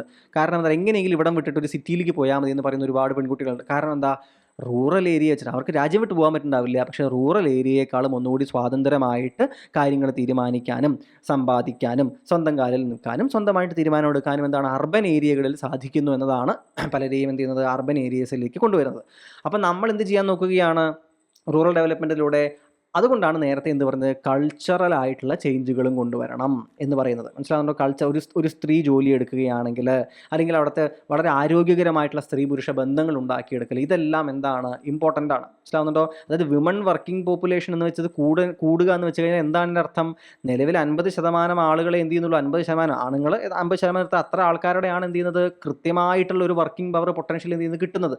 സ്ത്രീകൾ എന്ത് ചെയ്യുന്നുണ്ട്, കടന്നു വന്ന് അവർ കംപ്ലീറ്റ്ലി എന്താണ് വർക്ക് ഫോഴ്സിലേക്ക് വരുന്ന സമയത്ത് എന്താ സംഭവിക്കുന്നത്, കംപ്ലീറ്റ് ആയിട്ടുള്ള നമ്മളുടെ ഒരു ഉപയോഗിക്കാൻ പറ്റുന്ന ആ ഒരു എഫിഷ്യൻസി മൊത്തത്തിൽ എന്ത് ചെയ്യുകയാണ്, നമുക്ക് ഉപയോഗപ്പെടുത്താനായിട്ട് സാധിക്കും. അതായത് ഇതിലൊക്കെ ജനറലൈസ്ഡ് ആയിട്ടുള്ള സ്റ്റേറ്റ്മെൻറ്റുകളാണ് ഞാൻ പറയുന്നത്. ഇതിലൊക്കെ ചെറിയ ചെറിയ വ്യത്യാസങ്ങൾ എന്താണ് ഉണ്ടാകാമെന്ന കാര്യം കൂടി നിങ്ങൾ ആലോചിക്കുക. അപ്പോൾ ഇതേപോലെ എന്താണ് അർബൻ ഏരിയാസിലേക്ക് കൂടുതൽ എന്താണ് സാമ്പത്തികമായിട്ടുള്ള മെച്ചങ്ങൾ തേടി പോകാൻ കാരണം എന്താണ്, അർബൻ ഏരിയകളിൽ സാമ്പത്തികമായിട്ട് എന്താണ് കൂടുതൽ മെച്ചമായിട്ടുള്ള അവസ്ഥകളുണ്ട്, റൂറൽ ഏരിയകളിൽ അത്തരം അവസരങ്ങളില്ല. ഇതെന്തിൻ്റെ ഉദാഹരണമാണ്, റൂറൽ ഏരിയയും അർബൻ ഏരിയയും തമ്മിലുള്ള ഡിസ്പാരിറ്റിക്ക് വളരെ കൃത്യമായിട്ടുള്ള ഉദാഹരണമാണ്. മനസ്സിലാകുന്നുണ്ടോ? വളരെ കൃത്യമായിട്ടുള്ള ഉദാഹരണമാണ് എന്ന് കൂട്ടുകാർ മനസ്സിലാക്കാനായിട്ട് ശ്രദ്ധിക്കുക. ഓക്കെ അല്ലേ? സംശയങ്ങളില്ലല്ലോ? ഇനി അവസാനമായിട്ട് വരുന്നത് എന്താണ്, rural to urban migration and overcrowded cities. അപ്പോൾ ഈ റൂറൽ ടു അർബൻ മൈഗ്രേഷൻ നമ്മളിപ്പോൾ പറഞ്ഞില്ലേ, 2023 എക്കണോമിക് സർവേ പ്രകാരം എത്രയായിരുന്നു, 47% ആളുകൾ എന്തായിരുന്നു, ദേ വർ ഡിപ്പെൻഡൻ്റ് ഓൺ അഗ്രികൾച്ചർ. മനസ്സിലാവുന്നുണ്ടോ? അതുപോലെ തന്നെ ഇതിന് മുമ്പുള്ള 2023 തന്നെ എക്കണോമിക് സർവേ പ്രകാരം 65% ആളുകളാണ് റൂറൽ ഇന്ത്യയിൽ ഉണ്ടായിരുന്നത്. അത് 63.63% വേൾഡ് ബാങ്ക് കുറഞ്ഞു എന്ന് പറയുന്നു. അപ്പോൾ ഏതാണ്ട് ഈ 1.5% കൂടുതലായിട്ടുള്ള ആൾക്കാർ എങ്ങടാ പോയത്? അർബൻ ഏരിയാസിലേക്കാണ്, റൂറൽ ഏരിയാസിൽ നിന്ന് പോയത് അല്ലേ? ഇത് പോകുന്നുണ്ടെങ്കിലും സിറ്റീസ് അതിനനുസരിച്ച് അവരുടെ സാഹചര്യങ്ങൾ മാറ്റുന്നുണ്ടോ? ഈ വരുന്ന എക്സ്ട്രാ ആളുകൾ, അതായത് ഇന്ത്യൻ പോപ്പുലേഷൻ്റെ 1.5% എന്ന് വെച്ച് കഴിഞ്ഞാൽ അത് ഏതാണ്ട് എത്രയായി? ഒരു 2 കോടിയോളം ആൾക്കാരായി. മനസ്സിലാവുന്നുണ്ടോ കൂട്ടുകാർക്ക്? അത് ചെറിയൊരു എമൗണ്ട് അല്ല, 2 കോടിയോളം ആളുകളായി. അത് 1.5% എന്ന് പറയുമ്പോൾ അത്രയും ആളുകൾ ഒരു വർഷം പുതിയതായിട്ട് വരുന്നത് താങ്ങാൻ സിറ്റീസിന് സാധിക്കുന്നുണ്ടോ? അപ്പോൾ സിറ്റീസ് ഓവർ ക്രൗഡഡ് ആകുന്നു. അവിടെ ആവശ്യത്തിന് വെള്ളം കിട്ടുന്നില്ല, അവിടെ ആവശ്യത്തിന് ആഹാരം കിട്ടുന്നില്ല, അവിടെ സാനിറ്റേഷൻ സൗകര്യങ്ങൾ കൃത്യമായി നടക്കുന്നില്ല. അത് അവിടെ രോഗങ്ങൾ പടരാനും സിറ്റീസിൽ ഒരുപാട് പ്രശ്നങ്ങൾ ഉണ്ടാവാനും സാധ്യമാകും. അപ്പോൾ റൂറൽ ഡെവലപ്മെൻറ്റ് എന്ന് പറയുന്നത് it is not just for rural people, it is also for the urban diaspora. എന്തുകൊണ്ട് അങ്ങനെ പറയുന്നത്? കാരണം ഈ റൂറൽ ഡെവലപ്മെൻറ്റ് ഒട്ടും നടക്കുന്നില്ല എന്നുണ്ടെങ്കിൽ ഇവരെല്ലാവരും അർബൻ ഏരിയയിലേക്ക് വരും, സിറ്റികൾ ഓവർ ക്രൗഡ് ആവുകയും അവ ജീവിക്കാൻ സാധിക്കാത്ത ഇടങ്ങളായിട്ട് മാറുകയും ചെയ്യും. മനസ്സിലാവുന്നുണ്ടോ? ഇതുകൊണ്ടാണ് റൂറൽ ഡെവലപ്മെൻറ്റ് ഈ ഒരു തലത്തിലും ഇമ്പോർട്ടൻ്റ് ആയിട്ട് മാറുന്നത്. ആലോചിക്കാനായിട്ട് ശ്രദ്ധിക്കുക. ഇനി ദ ഇമ്പോർട്ടൻസ് എന്ന് പറഞ്ഞു കഴിഞ്ഞാൽ it is A national necessity. ഒരു ദേശീയ തലത്തിൽ രാജ്യത്തിൻ്റെ പുരോഗതിക്ക് ഇത് ആവശ്യമാണ്. വളരെ ഷോർട്ടായിട്ട് പറയുകയാണെങ്കിൽ രാജ്യം പുരോഗമിക്കണമെങ്കിൽ എന്ത് ചെയ്യേണ്ടതുണ്ട്? ഗ്രാമങ്ങൾ പുരോഗമിക്കേണ്ടതുണ്ട്. ഞാൻ അഗെയിൻ കഴിഞ്ഞ ഫസ്റ്റ് ക്ലാസ്സിൽ പറഞ്ഞ പോലെ ചൈനയുടെ ഒരു ഗ്രോത്തിൻ്റെ സ്റ്റോറി നോക്കിയപ്പോൾ അവിടുത്തെ ആ ആർട്ടിക്കിളിൽ വായിച്ച ഞാൻ പറഞ്ഞില്ലേ, ചൈനയിൽ എങ്ങനെയാണ് ലോക്കൽ ഏരിയകളിലേക്ക് പോയി കഴിഞ്ഞാൽ, ഒരു ബിസിനസ് വേണമെന്ന് വെച്ച് പോയി കഴിഞ്ഞാൽ അവിടുത്തെ നമ്മളുടെ പഞ്ചായത്ത് പ്രസിഡന്റ് എന്ന് പറഞ്ഞാൽ അവിടെ ചൈനീസ് കമ്മ്യൂണിസ്റ്റ് പാർട്ടി മാത്രമാണല്ലോ ഉള്ളത്. അവരെന്ത് ചെയ്യും? അവിടുത്തെ ആൾ ലോക്കൽ സെക്രട്ടറി, നിങ്ങൾ വിചാരിക്കുക, ഞാൻ വെറുതെ പറയുകയാണ്, എനിക്ക് അവിടുത്തെ പേരെന്താണെന്നും അറിയില്ല, ആ ആൾ വന്ന് ഇത് മുഴുവൻ കാണിച്ച് എന്ത് സൗകര്യം വേണമെന്ന് പറഞ്ഞ് പേപ്പർ വർക്ക് മാറ്റി അവിടെ എന്തെങ്കിലും റൂള് മാറ്റണമെങ്കിൽ അത് മാറ്റി കൊടുത്തിട്ട് എന്ത് ചെയ്യും? ആ ബിസിനസ് അവിടെ കൊണ്ടുവരും. കാരണം ഇവിടേക്ക് എത്ര ഇൻവെസ്റ്റ്മെൻറ്റ് വരുന്നു എന്നതനുസരിച്ചാണ് അടുത്ത എന്ത് ചെയ്യുന്നത്, വർഷത്തെ യോഗത്തിൽ ഇവിടുത്തെ ആൾ എന്ത് ചെയ്യുന്നത്, അടുത്ത തലത്തിലേക്ക് പ്രൊമോഷൻ കിട്ടിപ്പോകുന്നത്. അങ്ങനെ പോയിട്ട് എന്ത് ചെയ്യാൻ പറ്റുള്ളൂ? ഈ ആൾക്ക് ഏറ്റവും വലിയ രീതിയിൽ കമ്മ്യൂണിസ്റ്റ് പാർട്ടിയുടെ തലത്തിൽ എത്തണമെങ്കിൽ അയാൾക്ക് എത്താൻ പറ്റുകയുള്ളൂ. മനസ്സിലാവുന്നുണ്ടോ? പക്ഷെ നമ്മുടെ ഇവിടെ ഇലക്ഷൻ മാത്രമാണ് ഉദ്ദേശം അല്ലേ? ഞാനത് വെറുതെ കാടടച്ച് ചൈന വലിയ എന്തോ ആണെന്ന് പറയല്ല കേട്ടോ. ചൈനയിൽ അവർക്ക് എളുപ്പമാണ്, അവർക്കൊരു റോഡ് കട്ടണമെന്നുണ്ടെങ്കിൽ ഇതിങ്ങനെ വരച്ചിട്ട് ഇവിടുത്തെ എല്ലാവരും മാറിക്കോ പറഞ്ഞാൽ മതി. നമുക്ക് അങ്ങനെയല്ല, നമുക്ക് ജനാധിപത്യമാണ്. ജനാധിപത്യം എന്തുകൊണ്ടും എന്തൊക്കെ കുറവുകളുണ്ടെങ്കിലും ജനാധിപത്യത്തിന് അത്രയും സുഖകരമായിട്ടുള്ളൊരു കാര്യമില്ല എന്നതാണ് ഒരു സത്യം. കാരണം അത് ഉപയോഗിക്കാൻ അറിയുന്ന ആൾക്കാരാണ് ഉപയോഗിക്കുന്നതെങ്കിൽ കേട്ടോ, അതും കൂടി പറയട്ടെ. ഓക്കെ, അപ്പോൾ നമ്മൾ പറഞ്ഞു വന്നത് ഇവിടുത്തെ ഈ ലോക്കലായിട്ടുള്ള ഈ ബോഡികൾ ഇൻവെസ്റ്റ്മെൻറ്റ് ഇങ്ങനെ ക്യാപ്ചർ ചെയ്യുന്ന മെഷീനുകളായിട്ടാണ് പ്രവർത്തിക്കുന്നത്. നമ്മുടെ അവിടെ പക്ഷേ എന്തില്ല, പല കാരണങ്ങൾ കൊണ്ട്, മനസ്സിലാകുന്നുണ്ടോ, രാഷ്ട്രീയപരമായിട്ടുള്ള കാരണങ്ങൾ കൊണ്ട് ആളുകൾ അങ്ങോട്ടും ഇങ്ങോട്ടും മതങ്ങളും ജാതികളും പറഞ്ഞുകൊണ്ട് ഈ ലോക്കൽ ബോഡി തലങ്ങളിൽ തങ്ങളുടേതായിട്ടുള്ള പൊളിറ്റിക്സ് ജനങ്ങൾ തന്നെ കളിക്കുന്നത് കൊണ്ടൊക്കെ ഒരു ഇൻവെസ്റ്റ്മെൻറ്റ് ഹബ്ബുകളായിട്ട്, ഒരു ഡെവലപ്മെൻറ്റ് മെഷീനുകളായിട്ട് നമ്മളുടെ ലോക്കൽ ബോഡികൾ മാറുന്നില്ല. മനസ്സിലാവുന്നുള്ളൂ? ഇപ്പോൾ നമ്മളെല്ലാവരും ഈ പരീക്ഷയ്ക്ക് വേണ്ടിയിട്ട് പ്രിപ്പയർ ചെയ്യുന്നതിന് വേണ്ടിയിട്ടാണ്. നമ്മളവിടെ കയറിയിട്ട് നമുക്ക് പറ്റുന്ന മാറ്റങ്ങൾ അവിടേക്ക് കൊണ്ടുവരുന്നതിന് വേണ്ടിയിട്ടാണ്. മനസ്സിലാവുന്നുണ്ടോ? ജാതീയമായിട്ടോ മതപരമായിട്ടുള്ള ഒരു പ്രിജുഡിസുകളും ഇല്ലാതെ ആ പ്രദേശത്തിൻ്റെ ഡെവലപ്മെൻറ്റിന് എന്ത് വേണമെന്നത് മാത്രം ആലോചിച്ചുകൊണ്ട് പ്രവർത്തിക്കുക എന്നതാണ് അക്ഷരാർത്ഥത്തിൽ നമ്മളുടെ തൊഴിൽ എന്ന് പറയുന്നത്. ഓക്കെ, അത് പോട്ടെ, കഥ അവിടെ നിൽക്കട്ടെ. അപ്പോൾ ഇറ്റ്സ് എ നാഷണൽ നെസസിറ്റി. അപ്പോൾ എന്തുകൊണ്ട് ലോക്കൽ ബോഡികൾ ഇമ്പോർട്ടൻ്റ് ചോദിച്ചാൽ ചൈനീസ് ഗ്രോത്ത് അതിനൊരു ഉദാഹരണമാണ്. കാരണം സർഫേസ് ലെവലിൽ സർവീസ് സെക്ടർ മാത്രം ഗ്രോ ചെയ്തുകൊണ്ട് കാര്യമില്ല, ഇൻഡസ്ട്രികൾ വലുതാവണം. ആ ഇൻഡസ്ട്രികൾ വലിയ കുറേ മൾട്ടിനാഷണൽ ഇൻഡസ്ട്രികൾ മാത്രമല്ല, ലോക്കൽ തലത്തിൽ MSME തലത്തിൽ ഇൻഡസ്ട്രികൾ വലുതായി തുടങ്ങേണ്ടതുണ്ട്. നമ്മുടെ ഗ്രാമപ്രദേശങ്ങളിലും ഓരോരോ കൂരയുടെ അടിയിലും കുഞ്ഞു കുഞ്ഞു ഇൻഡസ്ട്രികൾ, മൈക്രോ ഇൻഡസ്ട്രികൾ വളരേണ്ടതായിട്ട് ഉണ്ട്. മനസ്സിലാവുന്നുണ്ടോ? ഇനി വൈ ഇറ്റ് ഈസ് ഇമ്പോർട്ടൻ്റ് എന്ന് ചോദിച്ചു കഴിഞ്ഞാൽ, കഴിഞ്ഞ ക്ലാസ്സിൽ നമ്മൾ ചർച്ച ചെയ്തത് കൊണ്ട് ഞാൻ വലിയ രീതിയിൽ പറഞ്ഞു പോകുന്നില്ല. പക്ഷേ നിങ്ങൾ റിവിഷനായിട്ട് കണക്കാക്കുക. എന്തൊക്കെയാണ്? ലിവിങ് സ്റ്റാൻഡേർഡിൻ്റെ എന്ത് ചെയ്യേണ്ടത്, റൂറൽ മാസിൻ്റേത് എന്ത് ചെയ്യേണ്ടത്, കൂടേണ്ടത് വളരെ അത്യാവശ്യമാണ്. ഇപ്പോൾ ഞാൻ അഗെയിൻ പറയുന്നു, കേരളത്തിൻ്റെ മാത്രം ഉദാഹരണം നിങ്ങൾ എടുക്കരുത്. നമ്മൾ കേരളത്തിലും ഒരുപാടിടങ്ങളിൽ സ്വന്തമായി വീടില്ലാത്ത ആളുകളും ഒരു മഴ പെയ്ത ഇപ്പോഴത്തെ മഴക്കാലം നമ്മൾ കണ്ടതാണ് അല്ലേ, കൂരയെല്ലാം നഷ്ടപ്പെട്ട ആളുകളും ഒരുപാട് ആളുകളുണ്ട് അല്ലേ. അപ്പോൾ ലിവിങ് സ്റ്റാൻഡേർഡ് കൂടേണ്ടതായിട്ടുണ്ട്. മനസ്സിലാവുന്നത്? ബേസിക് ആയിട്ടുള്ള അമ്യൂണിറ്റീസിൻ്റെ ലഭ്യത ഉറപ്പ് വരുത്തേണ്ടതുണ്ട് റൂറൽ മാസിന്. ഒന്നാമത്തെ കാര്യം. ഇനി റൂറൽ തലത്തിലുള്ള യങ് ആയിട്ടുള്ള യൂത്ത് ആണെങ്കിലും ചിൽഡ്രൻ ആണെങ്കിലും വിമൺ ആണെങ്കിലും അവരെന്ത് ചെയ്യണം, അവരുടെ ഡെവലപ്മെൻറ്റ് നമ്മൾ സൂക്ഷിക്കേണ്ടതുണ്ട്, കൃത്യമായിട്ട് മനസ്സിലാക്കേണ്ടതുണ്ട്. എന്തുകൊണ്ടൊക്കെയാണ്? യൂത്താണ് വർക്ക് ഫോഴ്സിലേക്ക് എന്ത് ചെയ്യുന്നത്, വരുന്ന ആൾക്കാർ. ഇപ്പോഴത്തെ ചിൽഡ്രൻ ആണ് അടുത്ത വർക്ക് ഫോഴ്സ് ആകാൻ പോകുന്നത്, അടുത്ത പൗരന്മാരാകാൻ പോകുന്നത്. സ്ത്രീകൾ അൺടാപ്ഡ് ആയിട്ട് കിടക്കുന്ന ഒരു വലിയ റിസോഴ്സാണ്. അവർക്ക് ഒരുപാട് കാര്യങ്ങളിൽ എന്ത് ചെയ്യാൻ പറ്റും, ഗ്രോത്ത് മിഷനിലേക്ക് കോൺട്രിബ്യൂട്ട് ചെയ്യാനായിട്ട് സാധിക്കും. അപ്പോൾ ഈ 3 വിഭാഗങ്ങളും എന്താണ്, വളരെ കൃത്യമായിട്ട് നമ്മൾ ടാപ്പ് ചെയ്തുകൊണ്ട്, വളരെ കൃത്യമായിട്ട് നമ്മളെന്താണ് സ്കില്ലുകൾ കൊടുത്തുകൊണ്ട്, എഡ്യൂക്കേഷൻ കൊടുത്തുകൊണ്ട്, ഇതുവരെ കിട്ടാത്ത രീതിയിലുള്ള അവസരങ്ങൾ ഉണ്ടാക്കി കൊടുത്തുകൊണ്ട് ഈ ഓരോ വിഭാഗങ്ങളെയും നമ്മൾ മുന്നോട്ട് കൊണ്ടുവരേണ്ടതാണ്. Also we have to skill them. സൈക്കോളജിക്കലായിട്ടാണെന്നുണ്ടെങ്കിൽ സ്കില്ലുകൾ, നോളജ് ബേസ്ഡ് വർദ്ധിപ്പിച്ചുകൊണ്ട്, ആറ്റിറ്റ്യൂഡുകൾ എന്താണ് വർദ്ധിപ്പിച്ചുകൊണ്ട്, ഈ എബിലിറ്റീസ് എല്ലാം വർദ്ധിക്കാനായിട്ടുള്ള ആവശ്യമായിട്ടുള്ള എന്ത് കൊടുക്കേണ്ടതുണ്ട്, ട്രെയിനിങ് നമ്മൾ കൊടുക്കേണ്ടതുണ്ട്. ഇനി ഈ ട്രെയിനിങ് കൊടുക്കാനായിട്ട് എന്ത് വേണം, നമുക്ക് ഇവയെല്ലാം നടപ്പിലാക്കണമെങ്കിൽ അതിനാവശ്യമായിട്ടുള്ള ഇൻഫ്രാസ്ട്രക്ചറുകൾ വേണം, അല്ലേ? ഇപ്പോൾ നൽ സേ ജൽ പദ്ധതിയിലൂടെ എന്താണ് എല്ലാവിടേക്കും വെള്ളം എത്തിക്കുന്നു, അല്ലേ? അതുപോലെ തന്നെ എന്താ പറയുന്നത്, നമ്മളുടെ എല്ലാ ഹർഗർ എല്ലാ സ്ഥലങ്ങളിലും എന്താണ് ഗ്യാസ് കണക്ഷൻസ് കൊടുക്കാൻ നോക്കുന്നു, കറണ്ട് എത്തിക്കാൻ നോക്കുന്നു. ഇതെല്ലാം ഒരു തരത്തിലുള്ള എന്താണ് ഇൻഫ്രാസ്ട്രക്ചറുകൾ കൊണ്ടുവരികയാണ്, അല്ലെ? ബേസിക് നീഡുകൾ കൊണ്ടുവരികയാണ്. ഡ്രിങ്കിങ് വാട്ടറിൻ്റെ, അല്ലെ? ബേസിക് നീഡുകൾ നോക്കൂ നിങ്ങൾ. Drinking water, housing, education, transport, electricity, communication, ഇവയെല്ലാം. ഇനി ഇൻഫ്രാസ്ട്രക്ചർ ബിൽഡിംഗ് വളരെ ഇമ്പോർട്ടൻ്റ് ആണ്, അല്ലെ? നമ്മൾ പറഞ്ഞിട്ടുണ്ടായിരുന്നു റോഡുകൾ കൊണ്ടുവരിക എന്നുള്ളത്, അല്ലേ? ഇമ്പോർട്ടൻ്റ് ആയിട്ടുള്ള കാര്യമാണ്.